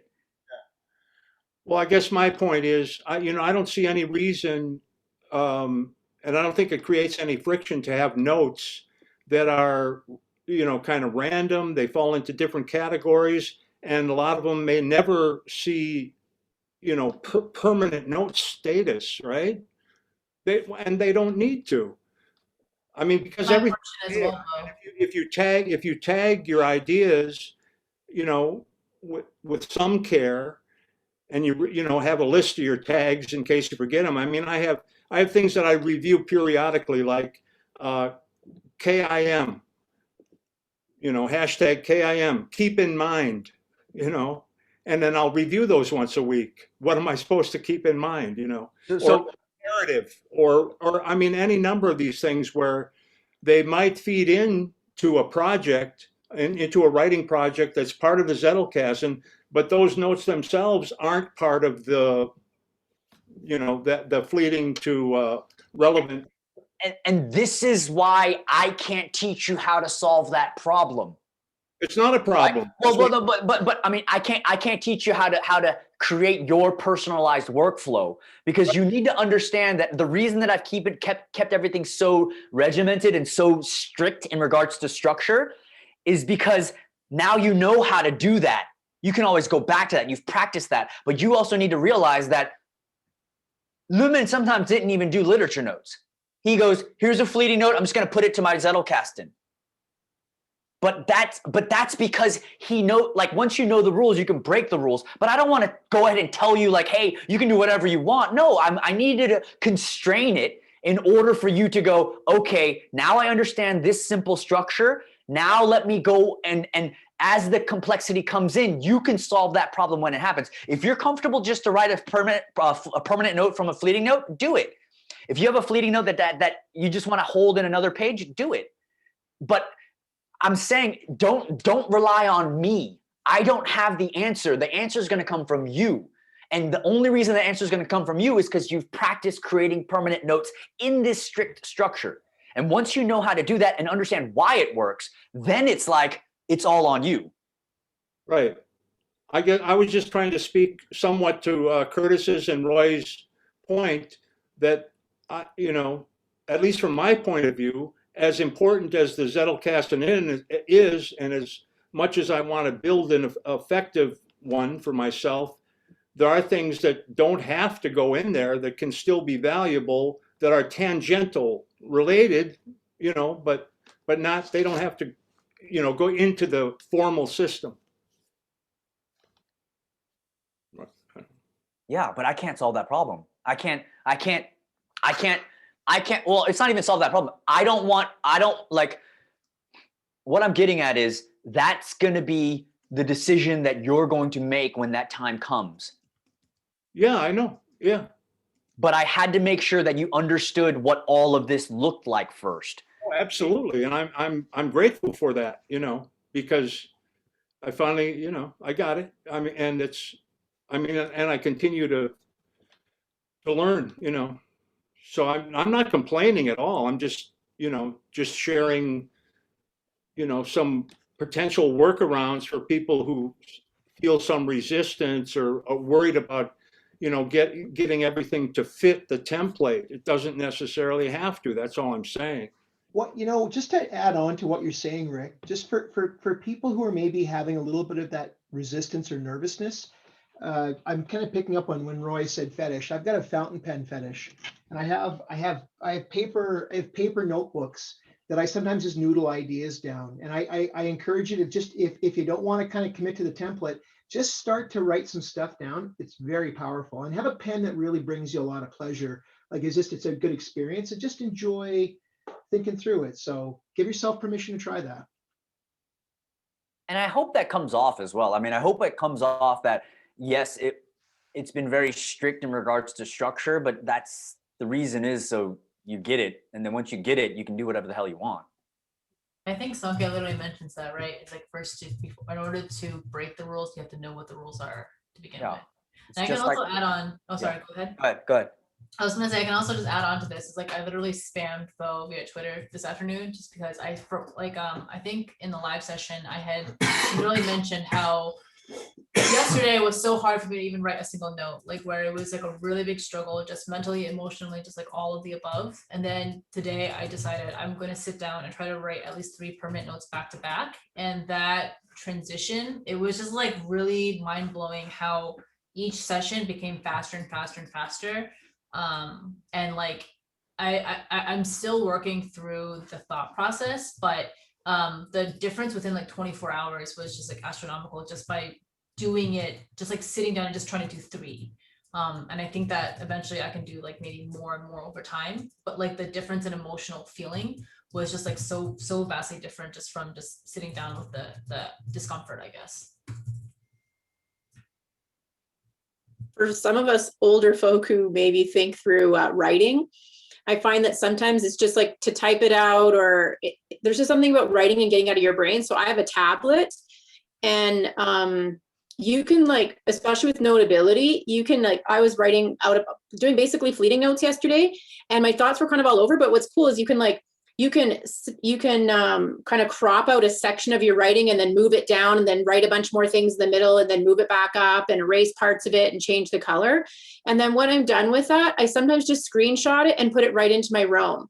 I mean, before I was always like, oh, now I got to translate these, but honestly, you don't really need to unless you're going to use them for something. So I found that really useful to just go to my tablet, start drawing it out or writing it out and moving the text around and then just putting it into my Roam and then just putting a, you know, then you can just type a title or some tags in it. But can I elaborate on that earlier question that Rick had regarding the permanent note thing? I think I also asked you that too, Bo, is like where I still sometimes have trouble I had trouble extracting enough out of like a few paragraphs like for to create a true permanent note. Like I think there's a lot I can digest with fleeting notes between the multiple passes and literature notes, but it just doesn't seem like valuable enough to condense down into a single permanent note. And for those, I was just wondering, like, do you just discard that? Like, what is the best workaround? Or like, what is the best protocol? Like, if you're asking me, I would go, ouch. I don't ever want to highlight or capture a fleeting note that's that weak anymore. Okay. Okay. Because time is the most valuable thing in the world, and it's like it's priceless. I'm not going to spend my time abstracting out things that aren't juicy. I mean, if I'm doing it just to have a collection of notes, you know, to say that I have 100 permanent notes, yeah, that's one thing. But I'd rather spend that time and compound the notes that I have with the quality. I think I got it. I was doing it literally where I was taking each paragraph and forcing myself to create notes versus finding which ones resonated. And I think that's where I missed that connection. So this is the difficulty of all of this too, because it's literally like turning everything we do upside down. And it's, yeah. So, you know, Bo, what helped me is, you know, you gave us that one literature piece to do the fleeting notes and then do a literature piece. I processed that into a permanent note first before I did my own stuff. And that was really helpful. Yeah. So like in a future class, if you were doing it, that might, because it's already something they've already done and then you can reuse it. And then it's like, okay, I got the one out of the way. And it's like, okay, now make that into a permanent note and then put that onto the shared graph. Now, the only counter to that is I wanted that experience of sitting in front of the computer by yourself and having to process a permanent note without giving explicit directions of how to do that. And the reason that I felt like that's how I wanted to approach that is because that's what I had to do. And why would I take that gift away of figuring that out away from you? I don't want this to be easy. You know, I want this to be where it's, you know, it's not supposed to be easy. It's supposed to be learning. And I think circling all the way back around, it's like that discomfort of that learning process. And so especially the most, you know, where you had to, because where a permanent note lives in the Zettelkasten is, it can live anywhere. And the index can be anything. It's the information from the fleeting and literature notes before you go into that. I wanted to make it where you had to figure it out on your own. Yeah, but there's two phases to that. What's interesting about that, Bo, is when you provided a reading and said do a literature note about that, that teaches the mechanical skill. That the skill that doesn't help with, though, is, I think, if I'm understanding Yina's point, and the one that's certainly my struggle, is the decision while reading, when is it time to trigger that algorithm to make a permanent note? What's worthy of that? And, I think that part is not as mechanical, right? Because sometimes it's an entire chapter because the guy's writing a book or she's writing a book and the whole chapter is really just one argument, at least from that author's viewpoint. You may conclude it's 5 from your viewpoint, or you may conclude it's really a tiny little point and you got to read 3 chapters before there's an argument that's worthy of turn. So like, that's the harder work from my perspective, is like making that choice. Good. Yeah, that's great. I love that. I love hearing that. Yeah, just a quick note on like initial reading strategy. And I swear this is related to what we're talking about. It's not a digression. And it relates to rereading as well. I think there's huge value in reading, especially if it's a nonfiction book, right? If you're reading nonfiction for information and ideas, especially if it's, take a textbook as a good example. If it's a good textbook, usually they have summary questions, they have chapter headings, they, table of contents, contents index, right? Most teachers will tell you the way to approach a book like that is to read the table of contents, skim through the index, read all the chapter headings, read the summaries, read the questions if there are any. Ideally, then, kind of skim and see if there's anything more that you need to know in the actual text. And I'm notorious for being a slow, deliberate reader. I don't believe in speed reading, but I'm talking about just an initial pass to get a flavor, an idea of what the author is offering. And then you can go back and maybe have some questions of your own and go into the text trying to answer one or more questions under each of those headings. And it makes the job so much easier and so much more enjoyable when you're reading to answer a question. Can I say one thing? What if you took a step back and you unfocused on this close-up and you zoomed out and you were looking at that? Essentially, that's what a Zettelkasten is that exactly what you explained. I couldn't have said it more eloquently, but that's it. I'm gonna have to look at the audio recording because I need to know what the hell you said. Well, I could have said it more eloquently, but I'm on the spot here, and Samantha's making me show my face, and I'm out of my element. Did everyone get that? Did everyone pick up on what Rick just said, though? It's basically, that's the entire thing that we're doing, but we're doing it with all of our books.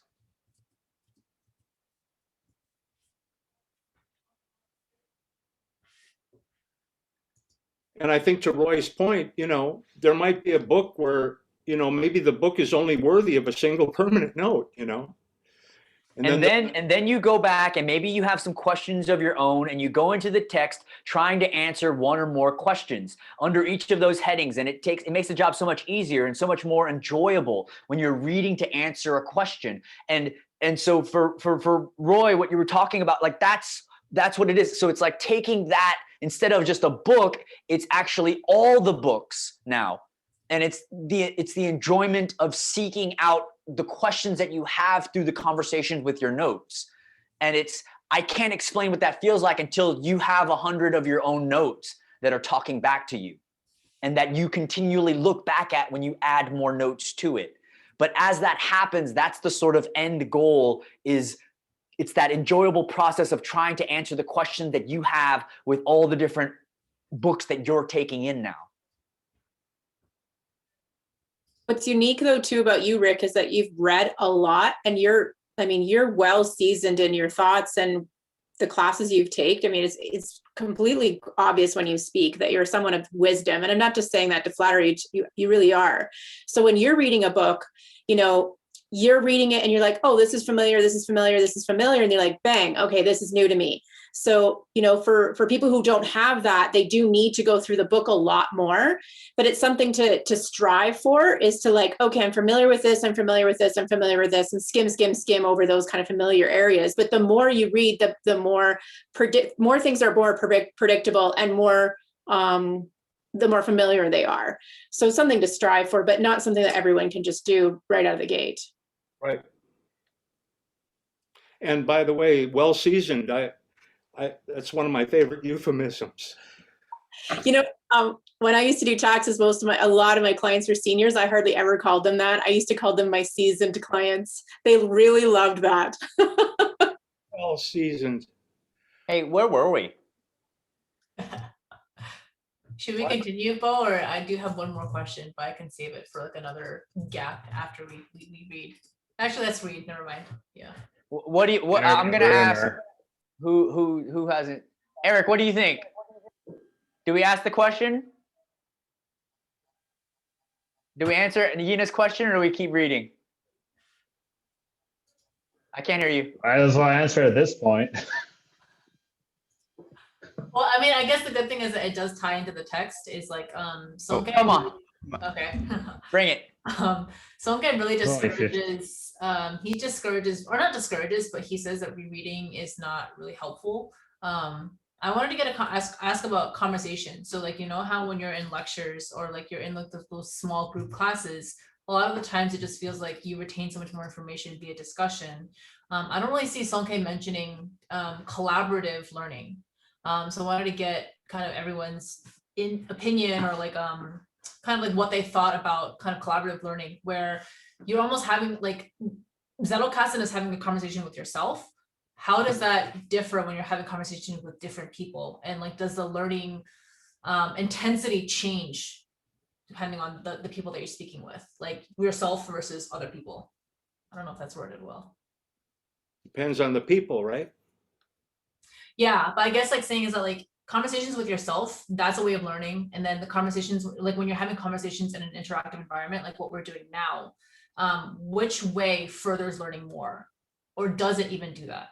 It'll, you know what, like with the conversing with yourself, I think it's going to start off pretty simplistic and pretty easy. But if you're intentional about it and you really challenge yourself and you really kind of embrace that critical thinking aspect of you know, kind of the scholarly pursuit, but you don't have to be on that track, but just be questioning things. This is what we've talked about with the super forecasting and those types of ideas. Avoid the bias, right? Like, don't just buy your own BS, but challenge yourself. And over time, I think you'll get more discipline with that. So, you know, you have to kind of, it's something you have to build up. I think it's a muscle you have to build up.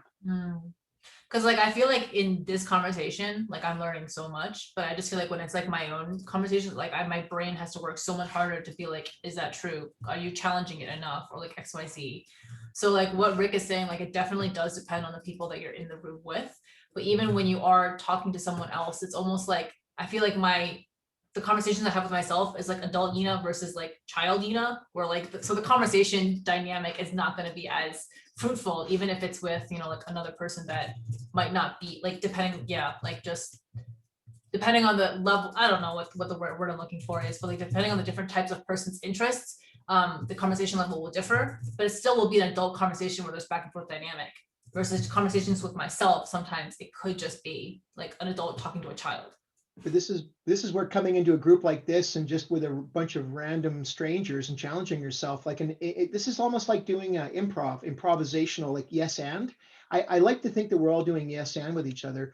And so, you know, you're working with yourself and developing your skills. And then you get into a random group like this. And I'm sure Bo, with like acting and improv classes and whatever that you've done, that's where you get sharper. So you got to challenge. It's like Mike Tyson said, everyone has a plan until they get punched in the face.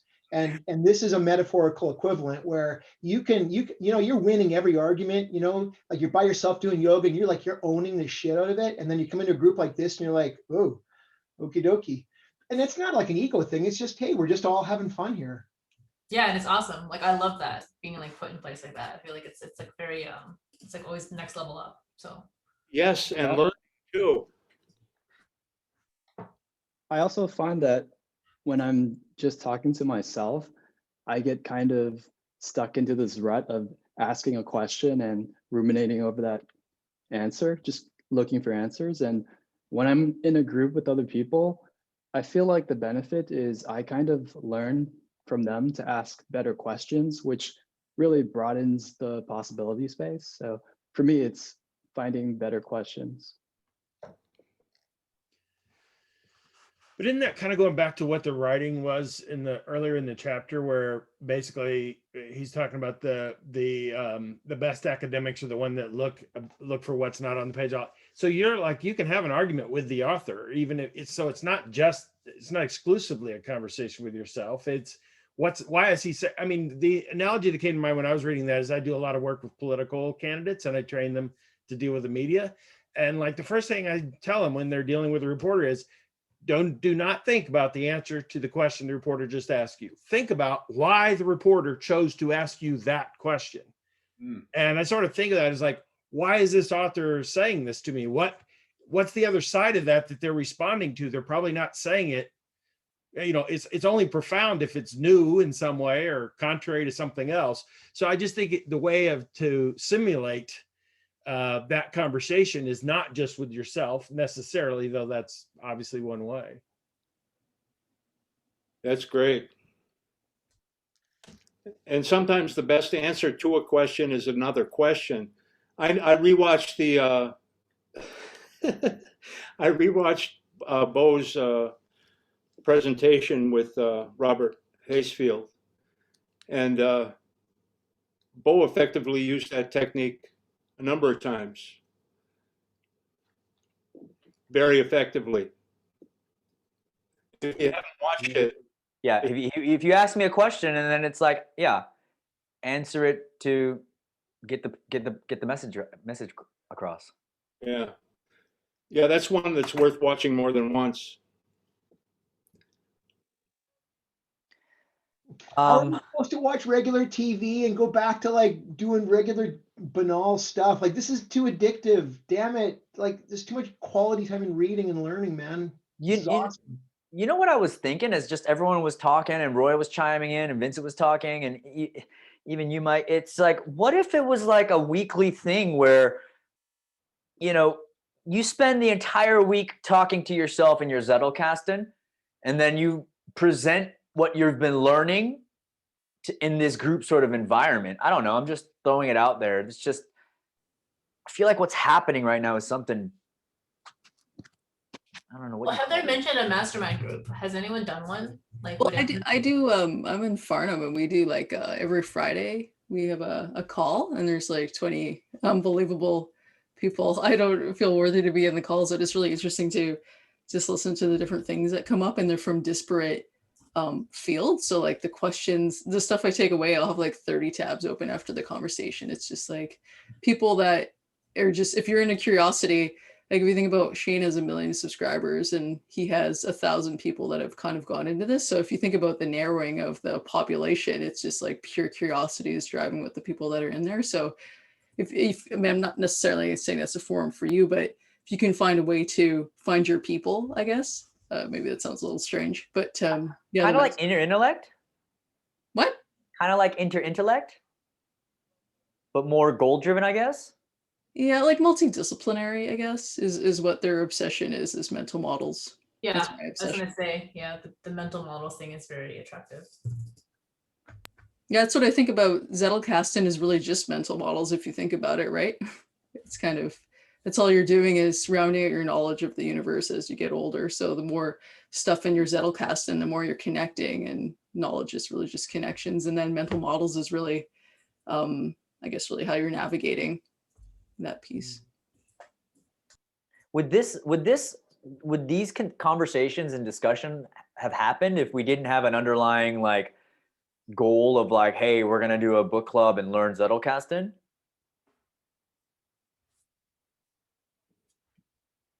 Of course not.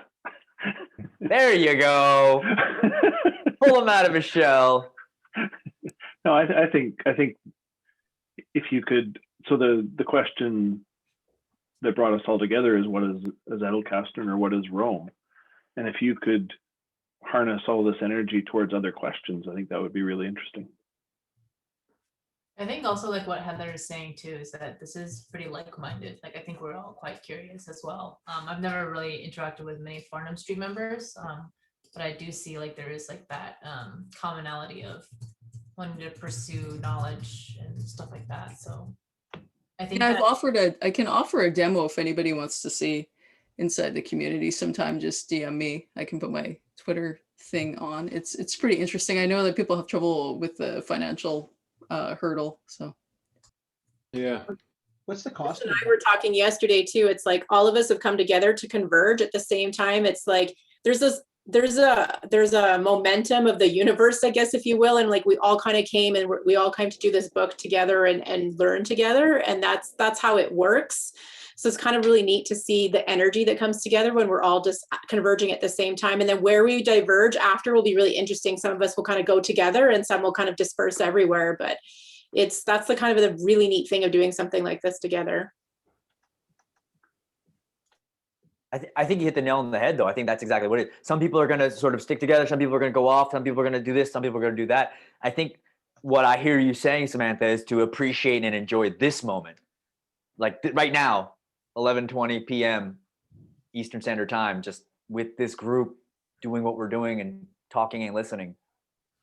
also guys, Michael's been up for like 2 hours and it's like what, 5 a.m. for you, Michael?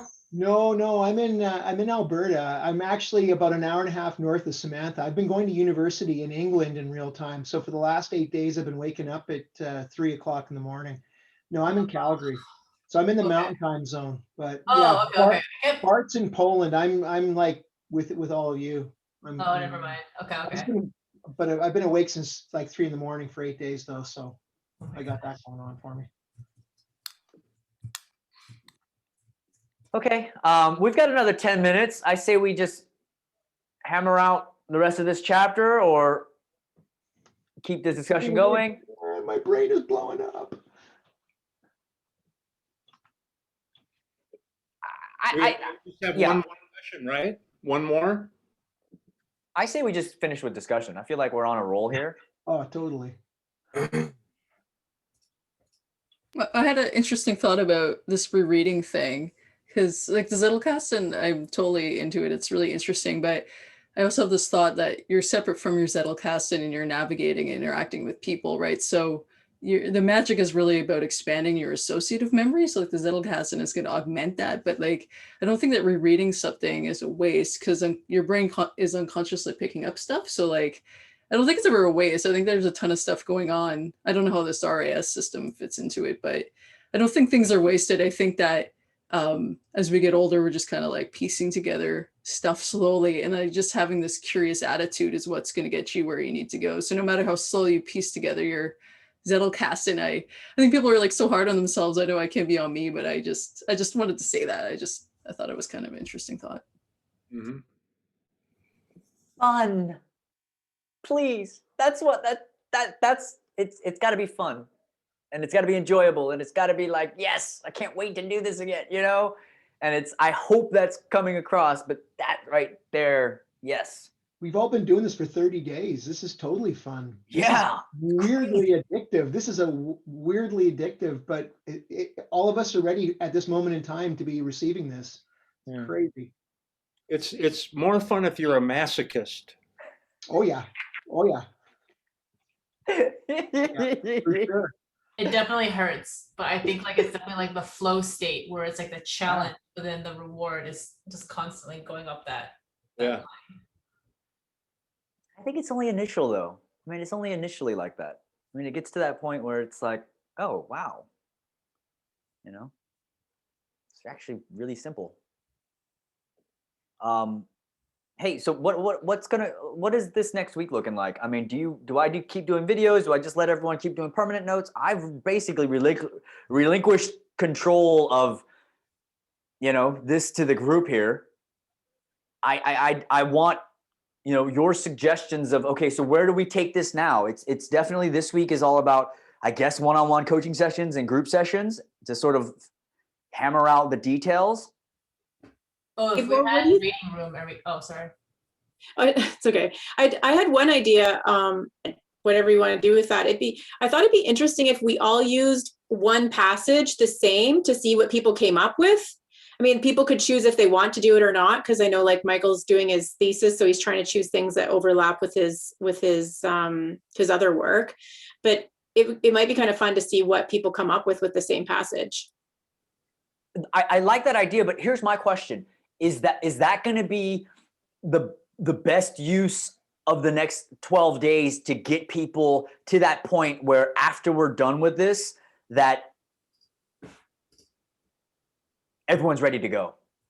You know, I guess I was just thinking about removing a little friction instead of like, okay, what should I choose? And like, for me, I'm like looking through a bunch. I'm like, oh, what's worthy to read? Whereas if you literally just said, here's a few, 2 to pick from or 3 to pick from, I'd probably be more likely to just jump on it. I have a lot going on in my life right now. So just thinking of what to use is just extra mental work. So I just thought maybe there's other people like that too. Just love to have some already set out, like choose these. How solid are you in the whole process though, in regards to like, because I'm seeing your work and obviously the work is tight. It's exactly, I feel pretty confident about it. Yeah. Yeah. What do you? It's kind of hard to ask a question that you don't know the. Yeah. What do you think is the next? Is there any other doors that need to be unlocked? Is there any other domino piece that needs to fall? Is there any other thing that just is going to make things click and you're like, I got it? I guess it's just seeing how it, what you're going to do soon is seeing where it's going to end. I'm like, I'm a reverse engineer person. I like even what Rick said about the book. I often will read the last chapter of a book before I read the rest of the book, or like skim the last chapter. And it's not because I can't wait. It's because it just goes, oh, okay. And then if I figure out where they got, I'm like, well, maybe I don't even read all this, or I need to figure, oh, these 2 pieces I didn't understand. So that's just my style. I look to see where it ends and then kind of reverse engineer. So I love that, just helps me kind of figure out things. Have you felt like I haven't shown you all that already? Like the traversal process is just that. I mean, that was like a glimmer of it. Because that's really that like the last thing that for me that summed it all up was just being able to go, okay, I need to do an output now. I need to figure out how these notes are connected. And that it's that getting to that moment of like, as you're traversing, you have that moment of insight. Mm-hmm. Or are you still thinking of giving us that assignment in a few days where you're going to give us 40 minutes to write a paper?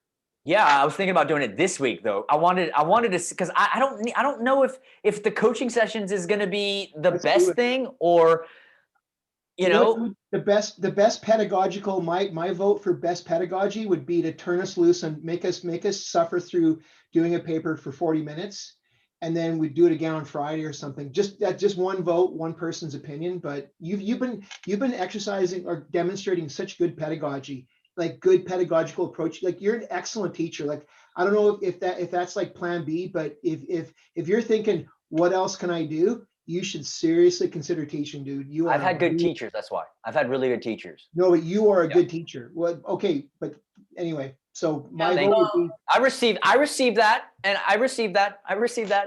But I need to honor the teachers that came before me and taught me in that way. Well, you're doing them proud. You're doing them proud. Thank you. Well, the one thing I see. Oh, go ahead. Oh, sorry. Oh, okay. Thank you. Yeah, I wanted to say that I think I agree with Michael in what he said, in that I think it would be great for us to basically where you throw us into the deep end and we do the work, because once we're done with the book club, we're going to be taking notes for ourselves and we're going to be working in our own personal graphs. So I think it would be good for us to continue doing what we're doing in the way that we're doing it, because at the moment we're reading things that interest us, things that we like.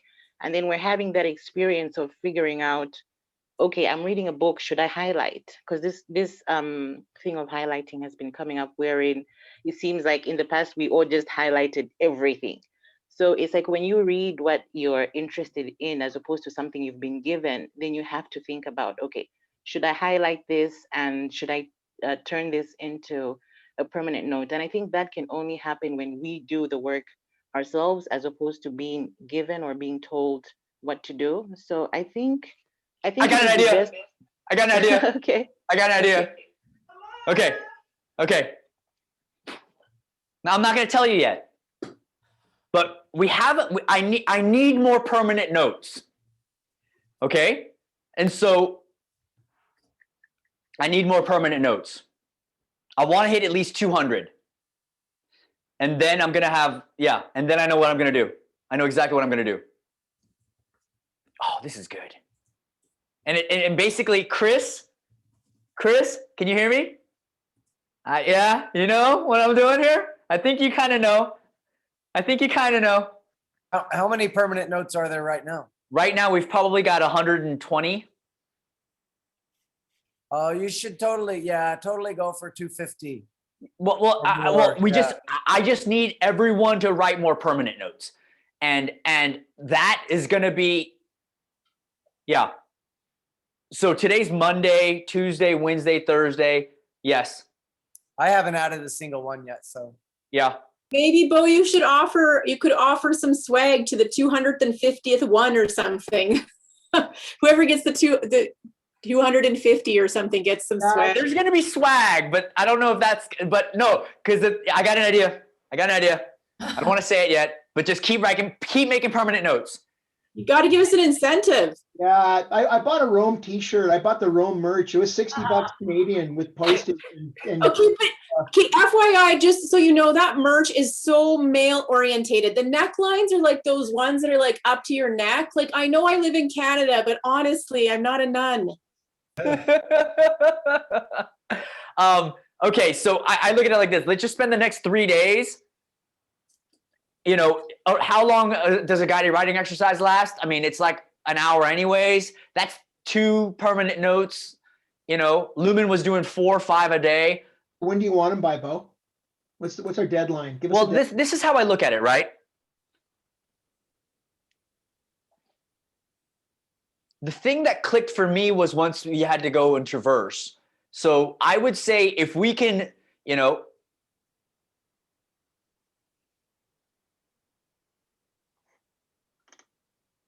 we're just gonna have to wait till Sunday. Oh, I had one request.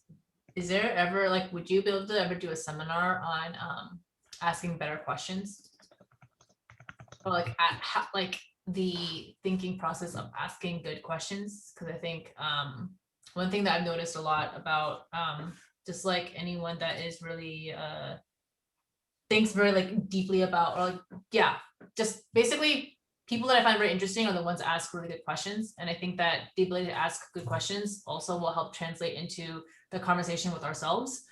So more training about like what are some more unconventional creative questions would be really, really interesting, at least for me. I don't know if that's What if you didn't need training and your training was right in front of you with this group who asks really good questions? Like really good, and it's free. And you're already in it. I'm just saying. That works. I don't know. I'm just throwing it out there. I'm motivated to finish my book, so this gives me an impetus to finish the book, and I'll commit to doing another 12 notes by the weekend. Well, take your time though. Like I don't want you to rush it. I think what I'm going to do is this. I'm going to stick with the group sessions, one-on-ones. I'm going to do coaching sessions throughout this whole week, and then Sunday just be ready. Sunday fun day. Because I want to see this traversing thing you're talking about. Yeah. Can I ask a question about like a logistics question about the permanent notes? So now there's a whole bunch in there, and I just worry about human nature and shortcuts and people getting sloppy with connecting, right? It's easy when there's 20, but now there's 120. Now my task of connecting takes 10, 20, 30 minutes. So inevitably, like I know people are super committed, but I just know even myself, like it's like, oh, you know, I did it real hard, and then the last 20, it's like, well, maybe just 2 of them. I'm checking off every single one of them. Heather, you like when you're putting in your permanent note?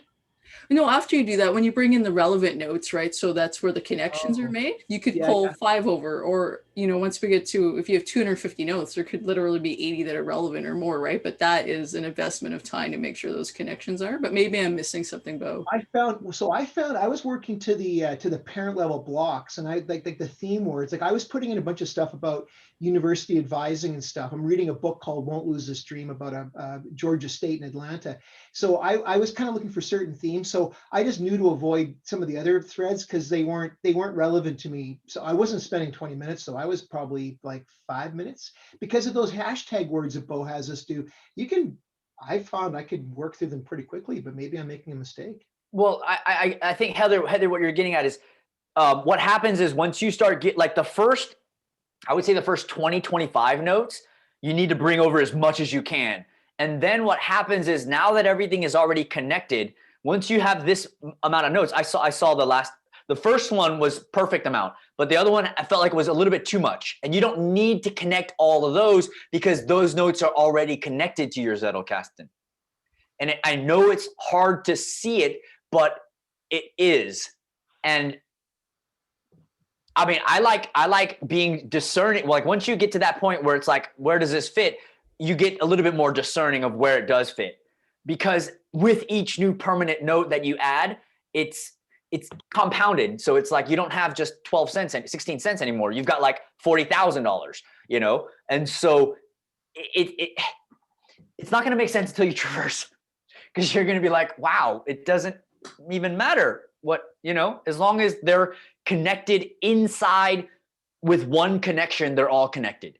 Yeah, Heather, I'm treating this as almost kind of disposable in many ways. Like I want to stay with the community, but I am approaching this whole 42-day thing as disposable. So like I'm not getting too hung up because I'm starting to see like with my personal, I'll put more attention into it. But with the relevant ones, that's a very good point. I'm going to pay attention as I do my next set of permanent notes. Good call, but I'm not too worried about it because I think it's kind of disposable. But we're going to learn a whole bunch from this. Yeah, it's cool how the next step answers the, you know, I have this question about logic, and then you'll say that it's going to be answered in the next step. You've always been correct on that, Bo. So thank you. Plus, that's like the cliffhanger, isn't it?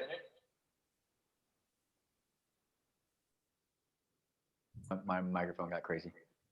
Can you hear me now? He's beating us to death with the Zegarnik effect, right? He's always keeping one open question in our brain, and we're chasing that.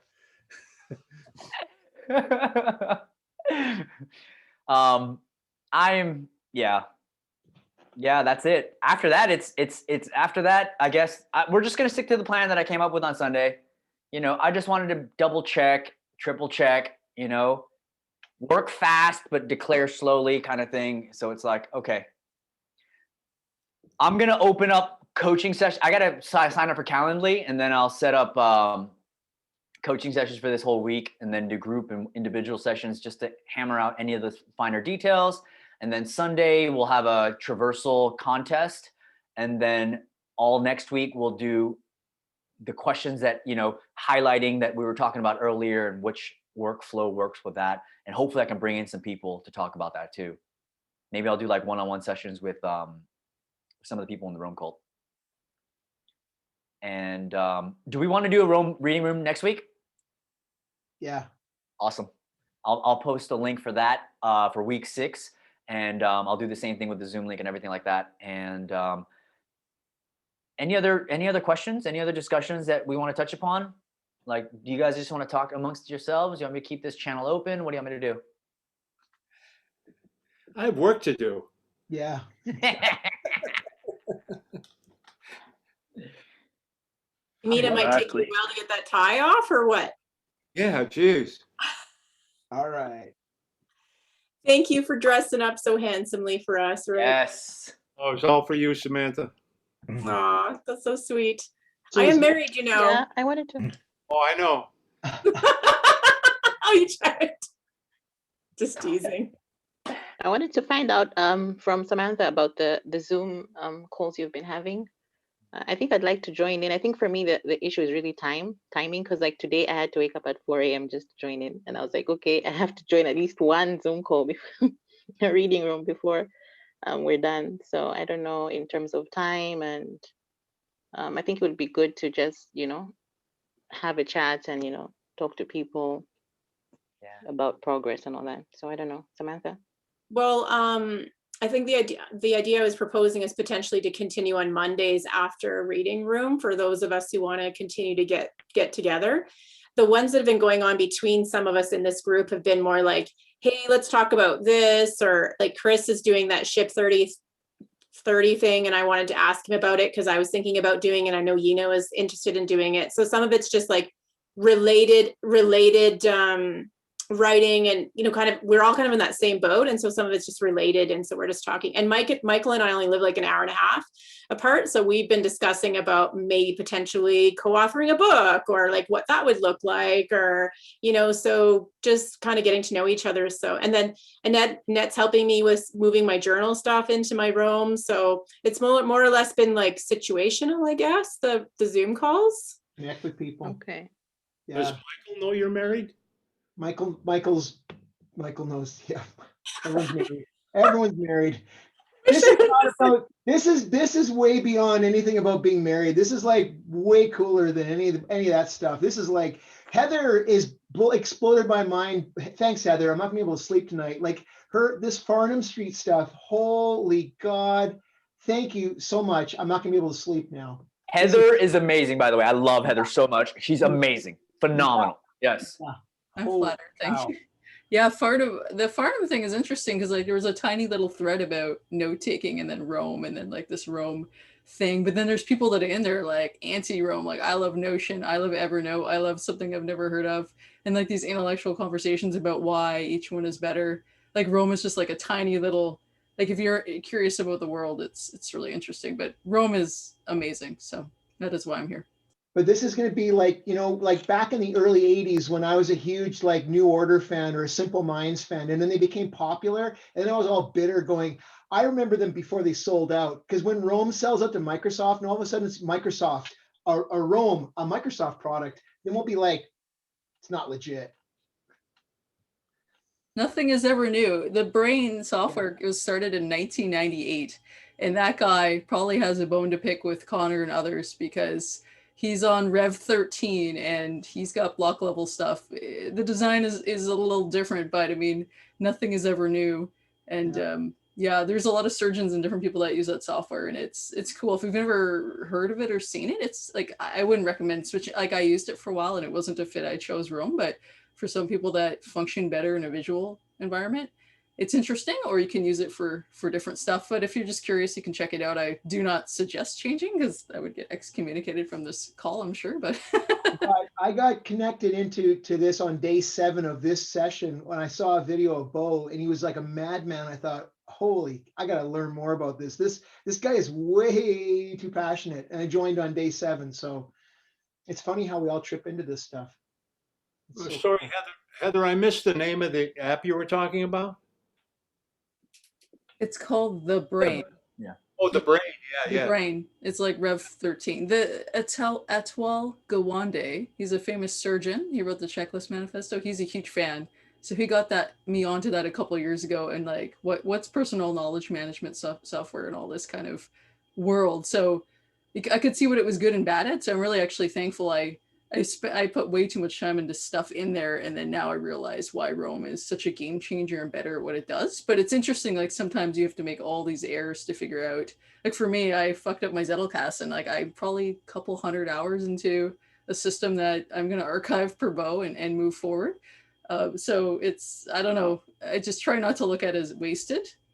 I don't know. It's a hard thing. It's a tough pill to swallow, I guess. Yeah, I used The Brain, years ago, maybe, one of the first iterations of the app. And it just got too expensive to keep up with the updates. He's still the same price. He's same price as Rome. It's like 13 or 15 a month, or 180 for the year, I think. Yeah. Well, he stole the indenting. If you go see Rev 13 or 14 that's come out, he's directly competitor to Rome. It's very interesting, the battle going on. Yeah. Yeah, I think superior. We're going on 2 hours here. I want to make sure we're mindful of everyone's time, and I think we didn't read much of the book. Doesn't matter. That's not the like, no, listen, I have an outcome. Like, that's not the outcome. The outcome isn't to read a book. You're like, Awesome conversation. yeah, So exactly. awesome. And Thank it you so much, deepens. everybody. Deepens it. And okay. Yeah, I'll have good. this uploaded and to it, and then I'll set up a link for next week as well. And I will see everyone next week. And I'll set up, I haven't posted it yet, but I'll set up the coachings probably either tonight or tomorrow morning-ish, afternoon-ish, just with coaching sessions all week. Keep making permanent notes and come out to Sunday Fun Day. All right. Cool. Thank you, everyone. Thanks, everyone. Everybody. All right, thanks everyone. Bye. See you guys. Bye.